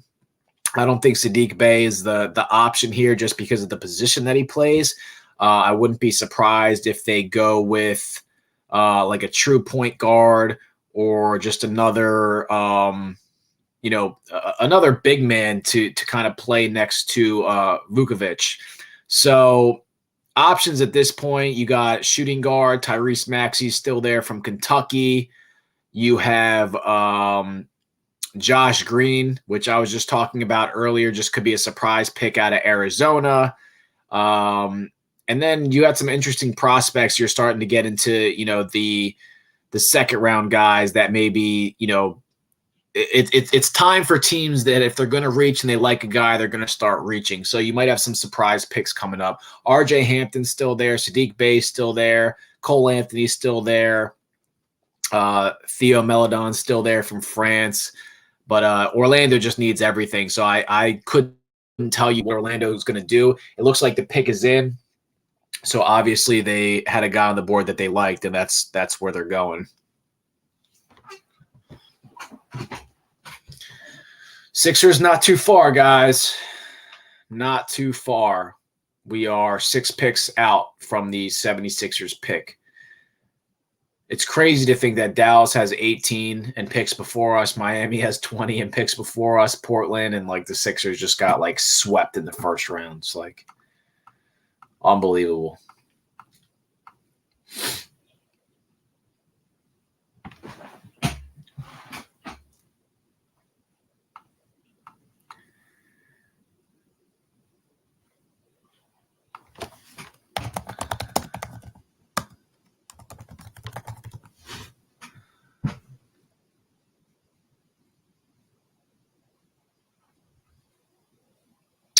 So it looks like Orlando went with Cole Anthony.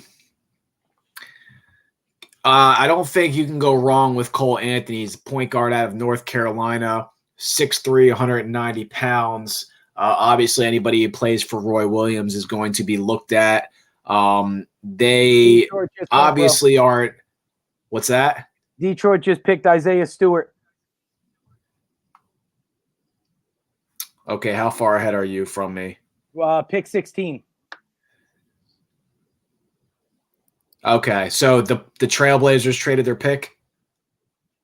Oh yeah, we Sure. talked about that earlier. Yeah, Okay, that was yeah. earlier. Yeah. So I'm still. I was just talking about Cole Anthony a second ago. So I High just got ceiling, that in. bro. I love Cole Anthony Yeah. going to Orlando only because I still don't trust Markelle Fultz.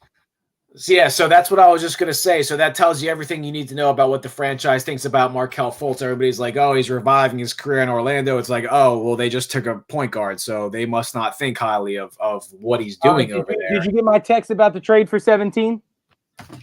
No. Ricky Rubio, number 25 and number 28 for 17. Ricky Rubio, number 25. And number 28 for 17. Okay. And who they trade him to? OKC. Jesus.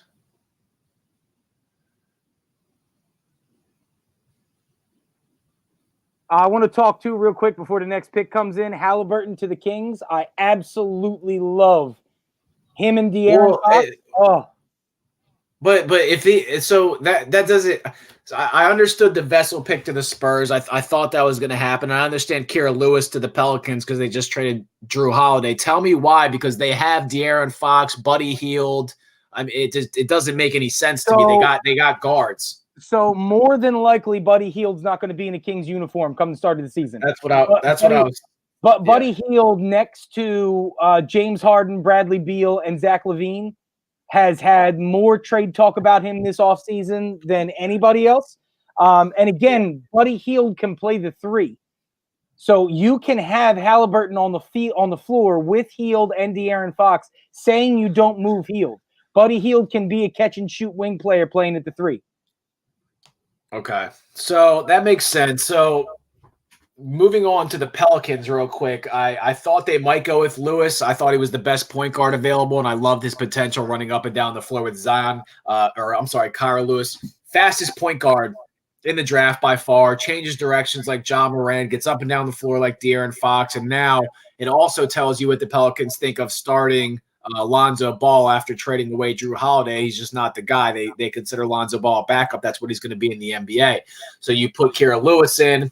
You have Brandon Ingram as your go-to guy, and you're running up and down the floor with Zion Williams. That's a team that, probably isn't going to go – they might make the playoffs. They're not going to go far, but you don't really want to play them, right? I mean, especially if Zion's going to give you 25 and 11. Yeah, I mean, here's the thing that I looked at with New Orleans. I thought that it could, as likely as it would be a guard to replace Drew, I thought it could have also been a big guy to play with Zion. I know that you have Jackson Hayes, but he's such a small frame. What I really thought, I had to run an errand for anybody who doesn't know. My wife is 6 months pregnant, and when a pregnant woman with 3 children says she wants popcorn, you go get popcorn. So I was listening the whole ride. The channel I'm listening to, I really believe that New Orleans was going to trade out of this because they do need a big. So I thought New Orleans would be a team that traded back to try to get a big because you're not reaching at 13. I like Kyra Lewis's comparison to De'Aaron Fox. Fast as lightning, not a great shot, but not a terrible shot. A guy that can develop into something. I think he's going to be – you're not replacing the defense you lost in Drew Holiday, but I think you're doing well to try to replace some of that offense. And I think, again, a fast guard to be able to play with a guy like, no matter how long his career lasts, and I know we disagree about this, I don't think Zion is a 10-year all-pro guy. I think his body's going to break down on him. But while you have him at his prime, with that level of speed and size, to have a guard that can run the floor with him, I think is going to be exciting basketball. Number 17, Alexi Pokiewski. Okay. So, from the guy from Serbia? Greece. 7-foot center. Yeah, he's Serbia, isn't he? No, he played for Olympiakos B in Greece. No, he played in Greek. He's from Serbia. So, 7 foot, 195 pounds. So he weighs as much as me. Obviously has to fill out his frame. He's 7 feet tall. But you have to remember, Dwight Howard was 210 pounds coming out of high school. So they're gonna fill out his frame.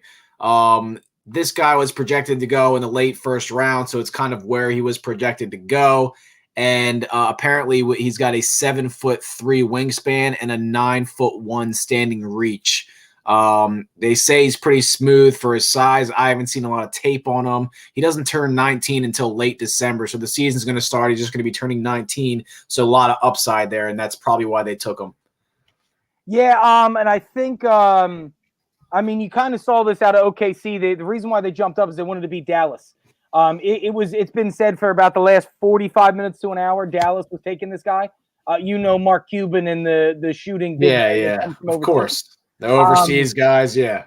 Here's the truth, though, bro. I got to tell you honestly, I don't know this. Like, we don't know any of this. This is Kristaps Porzingis 2.0 to me. This is a guy that's got range from everywhere right now. He is 195 pounds at 7 foot. I don't think many people understand how skinny this kid is until they see him. Yeah. Think Manute Bol if he lost 40 pounds. Like, my man is little. But he's a guy that gives you stretchability, bro. Can play the 4, can play the 5.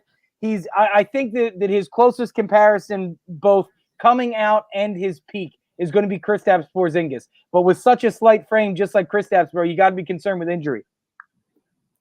Yeah, and the thing with him was he could have been taken higher, he could have been taken lower. He just wasn't really scouted as thoroughly as a lot of other prospects were. He only played, looks like 254 minutes of this season against low-level competition and was out nearly 3 months because of injury. So you don't have a lot to really go off of except for potential. And they're hoping they can turn that into something. I mean, they're a couple years away from being – this was – you said OKC traded into this pick, right? So they're a couple years away from being – Exactly. They're a team that could make that move because they're not winning now. You still there? Yeah, I'm still here. Hang on. Okay, I you got me? Lost for a second. Yeah. The pick was because they can develop. They don't need to trade. Yeah. They don't need to draft guys, trade for guys to compete now. The reason why they went that route is because they do have a 2 to 4 year window where they can develop a lot of these guys. Right. So Dallas has the next pick, and Dallas is really in need of a shooting guard. They really don't have a true shooting guard on the roster, and they need someone to – they got Tim Hardaway Jr., who plays small forward, plays shooting guard. Seth Curry comes in off the bench, and then they got Luka and Kristaps.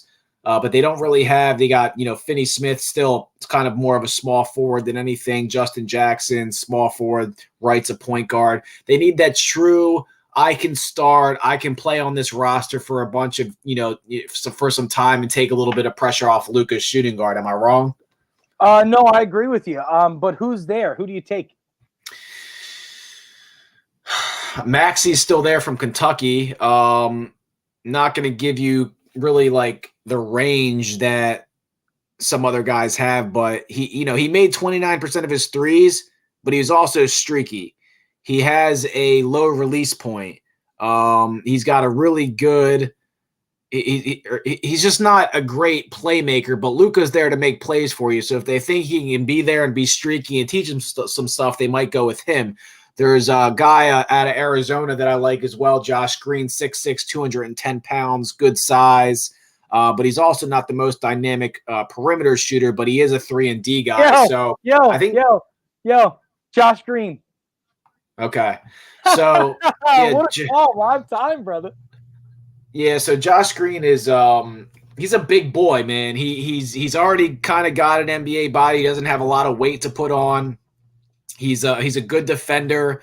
He can slide and guard, point guard, shooting guard, small forwards. You're not going to be able to kind of get him off in the pick and roll. And he's good in a lot of areas. He just doesn't have elite skill on the offensive end. But when you play with Luka and Kristaps, the floor kind of opens up and you can use that athletic ability. So I do like him as that pick. I think it's a good fit for them. So now we got Brooklyn. What does Brooklyn do here, bro? They need guard depth? Brooklyn can kind of do you're not going to give whatever me I mean, if it – it's the only team that has more guards than Boston, bro. Yeah, I mean they're gonna trade some of them at some point for something. They can't have that many guards on the roster. So Your boy here is a good pick, man. Sadiq Bey might be the guy here. You got to stretch Could for. you imagine Sadiq Bey learning to play this game behind Kevin Durant? By Oh Kevin my Durant. God. Yeah, I think it's you can't have a more perfect fit. I think if they pass on Sadiq Bey right now, they're stupid. But I don't know what Brooklyn does. I don't know how they're going to be doing this. Now, here's the question. Let's guess that Brooklyn's retarded and so is Miami, because I don't think Miami's in the sweepstakes for Sadiq Bey anyhow. If you get to 20, I like Precious and Maxi's fit at Miami, but go ahead. If you and I'm with you. I also like Zeke Naji for Miami. There's a couple of guys I think work well for Miami. If you are at 21 as Philadelphia and Sadiq Bey's on the board, yeah, no question, right? I mean, immediately. Yeah, because you don't have that stretch four. Tobias Harris has to move over for you to have a stretch four, and you can keep Embiid at the 5 and under the basket. So yeah, of course, I definitely agree with that. If Sadiq Bey makes it to the 76ers, we're a couple picks away, man. I mean, listen, I'm going to say this out loud. If Sadiq Bey, got to think before he goes there. If Sadiq Bey passes the 76ers, I'm telling you right to your face, looking you straight in your eyeballs via our little app here. I am already got Daryl Morey in my bad graces if he passes on Sadiq Bey. I'm just going to say it.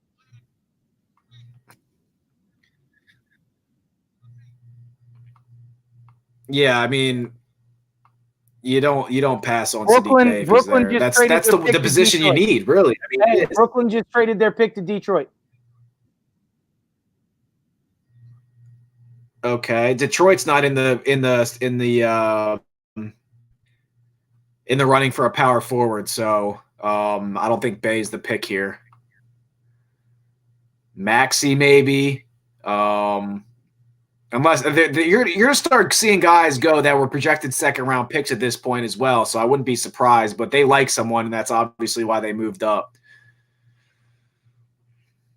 I'm trying to get to Woj on Twitter to see if I can see what the trade was. You remember you got guys like Elijah Hughes that could start, coming off the board. Here you go. Here you go, bro. Listen. Well, holy shit. Can you hear me? Yeah. The Clippers trade Landry Shamet to the Nets for 19. And 19 goes from the Clippers to the Pistons for Luke Kennard. Okay, so so 19 goes to okay. Landry Shamet to the Brooklyn Nets, Luke Kennard to the Clippers, and 19 to Detroit. Okay, so they like a shooting guard here then. Got to. What else are you coming up for? Desmond Bane here? No, too early. You think so? Maybe. Yeah, I don't think he's not. He just doesn't. These guys don't think he has the upside to be drafted that early. I like him to plug in right away and obviously play. Cassius Stanley's a guy someone could reach for. He's projected to go in the second round. But if you're going Elijah Hughes, you got to go Tyrese Maxey, right? You would think just because he's the best available from what the projections are, but if you're you can't. Luke Kennard's a shooter, so like you got to get shooting, and he's not the best shooter. So I don't know where they're planning on going, to be honest with you. I mean, could this be Jaden McDaniels, a 3-4 shooter? Like you have to imagine they're trying to replace that. They got to get a shooter, man. I'm going through my prospects here.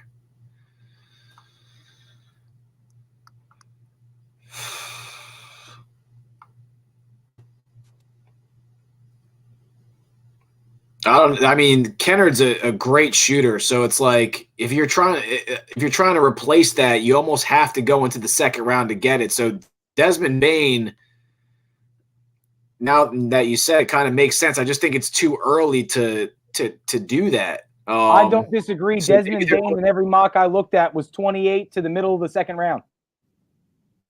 Maybe they really like the fact that Precious fell and want to play him next down low. I don't know, man. Maybe they're high on Max and think he can develop a shot. There's a guy, Leandro Balmaro from Argentina, that's a shooting guard that I don't know much about, but he's there at shooting guard, 30% 3-point shooter. Yo, can I tell Not you really- real quick before this pick comes in? I love Landry Shamet to the Nets. I love Landry Shamet to the Nets. This to me also tells me that at the minimum, Karis LeVert or Spencer Dinwiddie are going somewhere. Yeah, you could all draft another guard unless you're putting a package together. Well, and you obviously didn't draft. You got Landry Shamet. You didn't draft. You traded away the pick. But if you're bringing Landry Shamet in, you're bringing Landry Shamet in to play minutes at the 2 off the bench. So you got Karis LeVert or Spencer Dinwiddie. One of them has to be going. Yeah. I mean, you got to imagine if we're talking about, like you said earlier, if James Harden doesn't move at all, there's no way that the Brooklyn Nets are only looking the direction of James Harden. They have to be in the sweepstakes for Zach LaVine. They have to be in the sweepstakes for Bradley Beal. And if you're a team like Washington, I guess you got it. If you got Karis LeVert, Spencer Dinwiddie, and let's say 2 future first-round draft picks, you take that for Bradley Beal in a heartbeat. Oh, yeah, for sure. Yeah, for sure.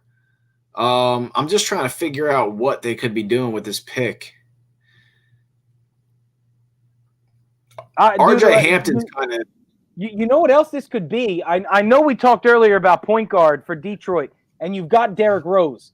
But you know what this could be to me, who rose a little bit over the last couple days, that was one of your guys? I wouldn't be shocked if I saw Malachi Flynn come off the board right here.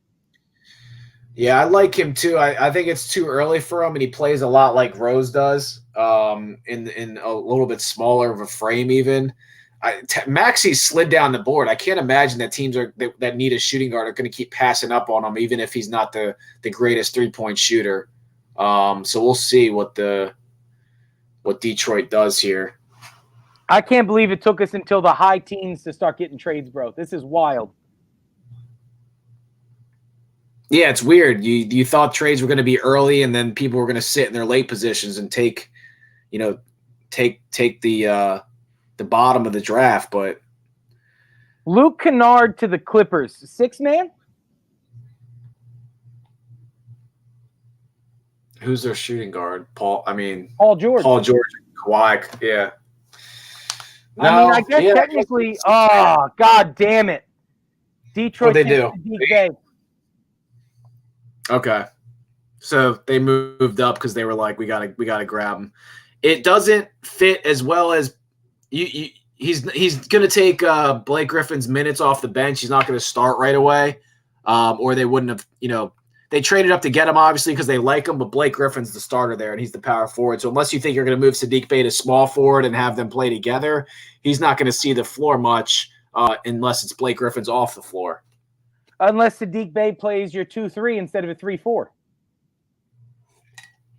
Yeah, but that's not really – I mean, again, positionless basketball, anything goes, but I don't see that happening. We'll see what happens. I really like Saddiq Bey, bro. I got excited. Now I know why Brooklyn made the trade, why Detroit made the trade up, because there's no way – you can't convince me that Philadelphia – He wasn't getting – 21. Yeah, he wasn't getting past the Sixers. Yeah, that's for sure. So Miami's roster is always interesting. They like defensive guys. They like guys with high motors.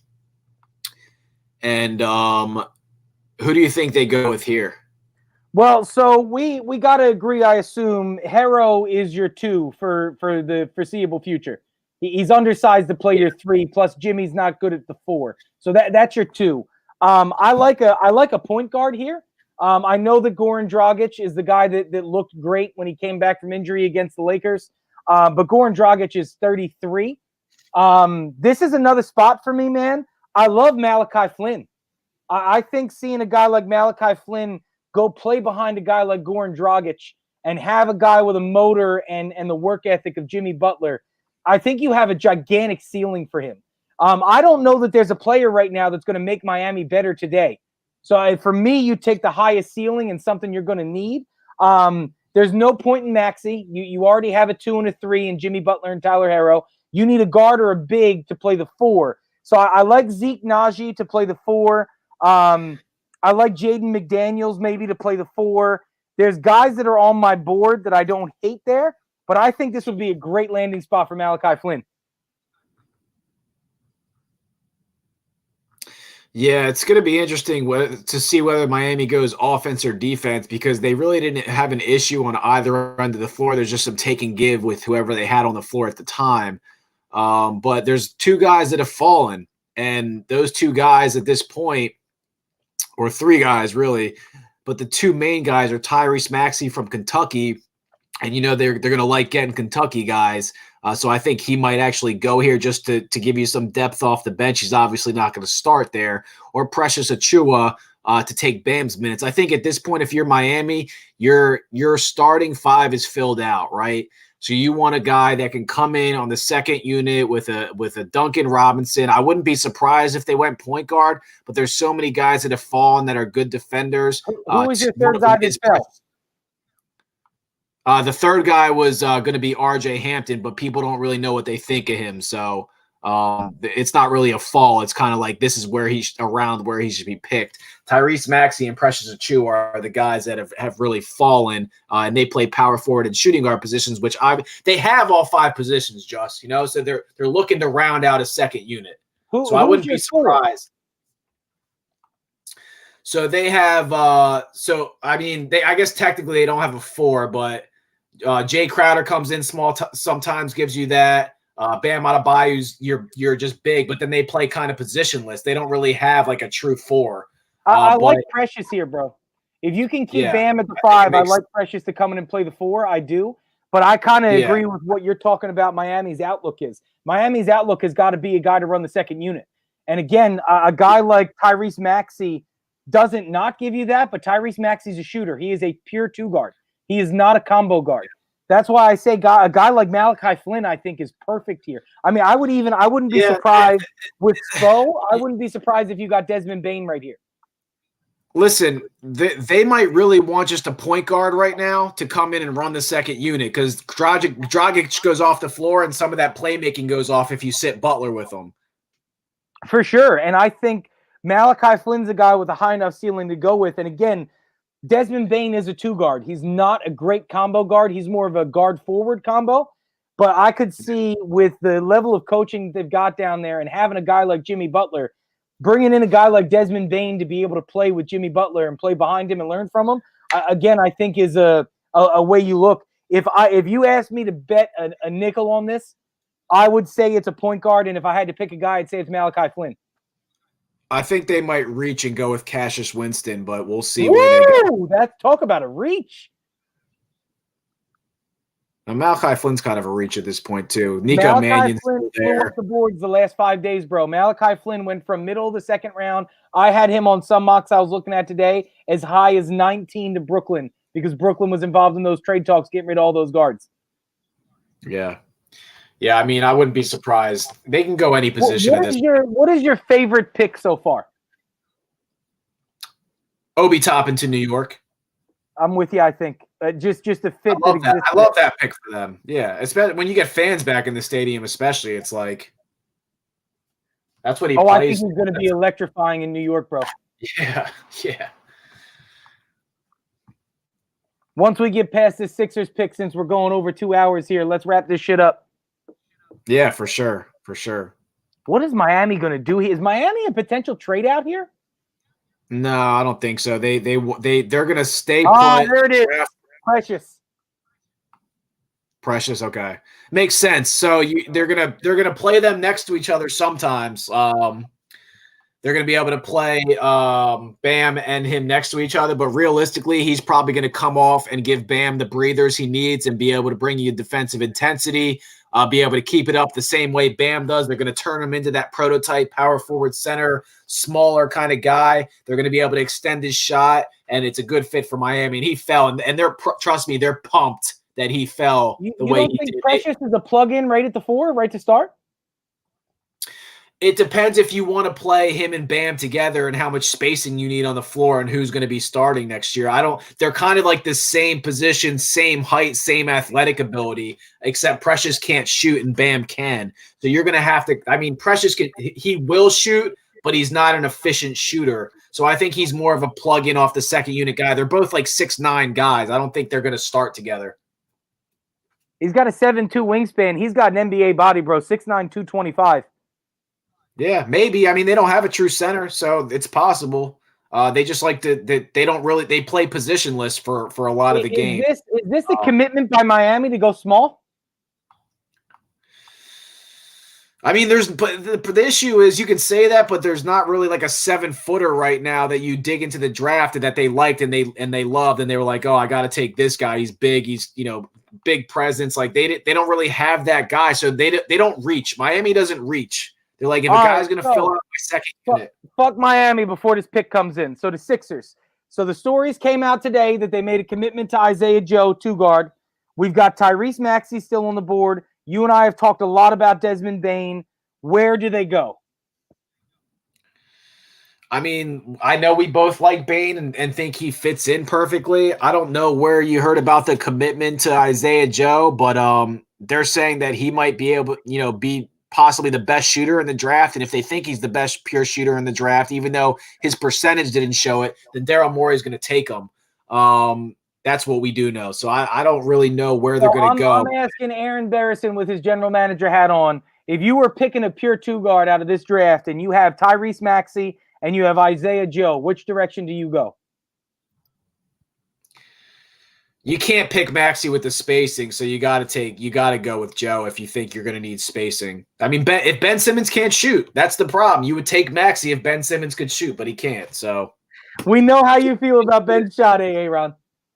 I love Ben Simmons, man. I want him to shoot the ball. Hide it. You hate Ben Simmons. It's okay. I don't. I hate him in the playoffs. You hate Ben Simmons. It's all right. It's okay. You don't need to be afraid of your feelings. No, I don't hate him. But yeah, that's interesting that you say that because realistically, that's a reach for them if they do that with Isaiah Joe. I'll tell you this, bro. I'll tell you this. Depending on this pick is going to tell us what Daryl Morey worked out. Because a lot of these superstar trades are going to happen in the next week. We know how this goes with the draft. You see the big name, you see the Bradley Beals, fuck me, I just lost my train of thought. Buddy Hields, the Zach LaVines. You're going to see those trades happen a week after the draft, after these teams figure out what they've got. Whatever this pick is going to tell us, I think is going to tell us what Daryl Morey's got lined up. If this is a left field pick of a guy like a Zeke Naji, who is a 4-5, if this is a left field pick like a Malachi Flynn, when you don't need a point guard, you need a 2-guard. If this is a crazy out-of-the-box pick like that, to me is going to prove positive that Daryl Morey's got something worked out for either Bradley Beal or Zach LaVine. Yeah, but you hope you have it worked out. I mean, shit changes after the second round. I love Desmond Bane here. I like Elijah Hughes, but Syracuse prospects just don't seem to work out. But if they go Isaiah Joe here, I just think it's Tyrese. It's not odd because it's okay. Dude, slid down the board. That's you got to be happy with the pick. You can't. If you want to draft the best player available at this point, this was the best player available by all projections. The problem is he's streaky, but you might get a guy that comes into the NBA and instead of shooting 30%, ends up shooting 34, 35%, and all of a sudden you just got an athletic Kentucky shooting guard that has a better shot than you thought. What do you think? So I don't hate the pick. Again, you when you have a guy, I had Tyrese Maxey at 16 on my board. I've seen him as high as 11 or 12. He is a guy that slid. He's a guy that's got good talent. Here's what I like about Tyrese Maxey. He's a guy, in my opinion, I'm just looking at his stats as they come up on this thing that I'm watching. 14 points a game, 4 boards, 3 assists, 42.7% from the field. He's a guy that can score in ISO situations. So he's a guy, to me, that gives you a little bit of what Jimmy Butler showed us when he was here. Now, I'm not making comparisons. Jimmy Butler is 6'7". He's 240 pounds. Tyrese Maxey is 6'3", 200. Is Tyrese Maxey the optimum catch and shoot guy that I thought they needed at this pick? Probably not. But he gives you that potential, but he gives you the ability of being an ISO dominant scorer if you need him to be. So saying that Doc Rivers does what Doc Rivers does, I'm happy with the pick. Right. I like it. So this is interesting to me, and here's why I like it. There's obviously he was the best player on the board, but it shows a connection between Morey and Doc Rivers, right? Because if you're Daryl Morey, you've always wanted to pick the shooters. This guy doesn't necessarily give you a shooter, but if you're Doc Rivers, this is like that guy you want on your lineup, giving you 100% on defense, and this guy does that, and he's playing in a program in Kentucky which produces NBA players over and all-stars over and over and over again, almost more than any other school does, right? So a guy from Kentucky that was projected to go in the 10 to 15 range fell to you at 21 because it's a 3-and-D league at this point, and people think he can't shoot. He's 6'3", 200 pounds, and he slid, and you take him. Doc Rivers is thrilled, even if Daryl Morey's not. Oh, for sure. And again, I think what this gives you is it gives you the potential to fill out those catch-and-shoot guys in the second round. We've talked about this a lot since Daryl Morey signed here. He's a guy that finds those players. He finds even when he doesn't draft them, he finds the P.J. Tuckers that can stretch the floor. He finds the Eric Gordons. He puts them in the right position. He finds the right fit for the right talent. And I think when you've got guys like Desmond Bane that are going to slip down into the second round, when you've got certain players that you may get your hands on, and we're still talking about one of these superstar trades that very likely could happen. You have more cap space now that you've gotten rid of the Al Horford contract. There's a lot of potential out there. There's guys that are coming off their contracts that you can get at the mid-level exception, maybe a little bit more in the $8 million range that are going to be catch-and-shoot wing players. What you get out of Maxey if you're Doc Rivers is Matisse Thybulle again. Matisse has a little bit more size, and Matisse can play the other wing. So what Maxey opens up for me is it's a two-guard that can play in the starting lineup. I don't see Matisse ever becoming a real starting caliber two. He's not a guy that's going to catch and shoot 35 from three. That's not what he is. He is a driving 2-3 combo guard forward, and he's a defender. That's what you get out of Matisse Thybulle. Tyrese Maxey gives you all that same defensive prowess as Matisse Thybulle, but gives you a little bit more firepower on offense. Matisse is not a guy that gets the ball in his hands and goes on an ISO and puts a bucket in. Yeah. He's just not that guy. They have the same frame and play defense the same way, but Tyrese Maxey is a very streaky, can get you 10, 15 points real quick, and Matisse Thybulle can't. He's a polished scorer. He's just not a great shooter. So how does that translate to the NBA level? We'll see. But if you look at this dude's frame, like he's 200 pounds, but he doesn't look like he's 200 pounds. And he actually had a performance against the Spartans early in college season where they were the preseason number 1 pick, and he lit them up with 26 points. I mean, he's like an offensive firecracker. But he does have some weaknesses, and we'll see how it pans out for them. I love the pick for Doc Rivers. It was surprising for me coming from Daryl Morey, but I love it for Doc, and I love his ability to coach that type of player, and I love the fact that he's coming from Kentucky. And just to wrap up my final thoughts on this to me says I was right and you were wrong. Daryl Morey was brought here to complement Doc Rivers and build him the team he needs. This is not Morey ball. This is not what he built in Houston. I have a Hall of Fame coach in Doc Rivers that wants to gas out a 5-year contract before he retires and win with 2 big superstars. How do we make a team to make that happen? Daryl Morey, we need your ability to find these guys. And again, Daryl Morey didn't find Tyrese Maxey. He lucked into him for sure. Yeah, he's on the radar. He lucked out. This is a move that shows me that this team is committed to making Doc Rivers and Sam Cassell's offense and defense work the way that works for them. Yeah, and just so people know, someone just said this is, they like the pick, but he's a bad free throw shooter. He actually shot 83% in college, which the reason you're okay with the 29% is usually guys with free throw percentages that high actually shoot the 3 a lot better. So it seems like he might be a better shooter than 29%, which was what his 3-pointers were from college. But he's really got true sixth man spark off the bench, like potential, and his ability to work his way into a lineup. Like he's a guy that might be able to run a second unit 2 or 3 years down the road. So it's a good pick. It's a good program. And look, not for nothing. Everybody's got to remember here. Desmond Bane is projected on my board. Desmond Bane's 28. That's where I have Desmond Bane going. If Desmond Bane makes it into the second round, trust me when I tell you Daryl Morey is going to find a way to bring that player here. Desmond Bane is a guy who in the second round could be by mid-season your starting two guard that can catch and shoot upwards of 40% from three. That's who Desmond Bane is. What everybody has to remember right now, the first round is for best available. You do not draft for fit in the first round, period. When you do, you create bad franchises. Daryl Morey and Doc Rivers do not do that. They took the best player on the board, period. What you can now do with your 3 second-round draft picks you have left is draft fit.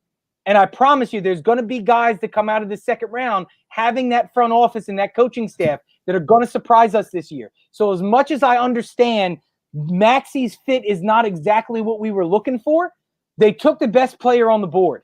And what you now need to look for is those plug-and-play pieces that Daryl Morey is going to find via the second round, via trades like Danny Green for Al Horford, where they're going to find guys that are catch-and-shoot players around Ben Simmons. And it's going to be a lot of committee two-guard play this year. We're not going to have, unless we land Zach LaVine or Bradley Beal, we are not going to have a two-guard be our two-guard. You're going to see Maxey. You're going to see another second-round pick they come up with. You're going to see Danny Green play the 2 and the 3. You're going to see a lot of guys cycle in and out because it's about staying fresh and giving different looks. So Ben's got an outlet. So as much as this is not the best pick, it's the best pick you could have made. Now, something that should excite some Sixers fans real quick before we get off of here. You know, college coaches are always going to talk up the players, especially the ones getting drafted. John Calipari's comparison for Tyrese Maxwell was Jamal Murray. Now, if anybody ends up being Jamal Murray in this entire draft, the team that drafted him won, whether he was first or 52nd, it doesn't matter. But he did in his pro day. They had a Clutch Sports Group pro day. That's the one with LeBron James, Anthony Davis. They obviously invited Anthony Edwards, and they had Rich Paul there. And he went through some on-court drills through the workout. It was televised on ESPN2. And in one sequence, man, he got real hot from three-point range and was locked in. And he gets streaky like that, almost in the same way when you watch Jamal Murray and he can't miss. That's what you get from Maxey, but there are times right now where he just, again, doesn't do that consistently. So it's not that the guy can't shoot the three and can't score, but when he shoots, he continues to believe he can make that three-point shot, and he might end up being a very good player if he could just do that a little bit more consistently. So I'm excited to see what he can do. I'm with you, bro. I'm with you. And listen, we're gonna end this up now. 2 hours and 17 minutes in. We've got 5 or 6 picks left to go in the first round. I think me and you should figure out, hopefully between now and Sunday, a time where we might be able to sit down and break down some of our favorite picks, the back end of the round. Obviously, we've got the second round coming for the Sixers. Pay attention to the Facebook page. I'm going to be posting some stuff. Aaron will be posting some stuff. And let's do our pick for tomorrow night somewhere on Facebook. So we'll text and figure it out. We'll get the line together and put up our picks for Thursday night. All right, sounds good. We'll be back at some point, hopefully in the next couple of days, too, to discuss the second-round picks for the Sixers. A lot of talent there. Just, you have a good night, and I will see you over the next couple of days. Apple Podcasts, YouTube, go subscribe. Big facts.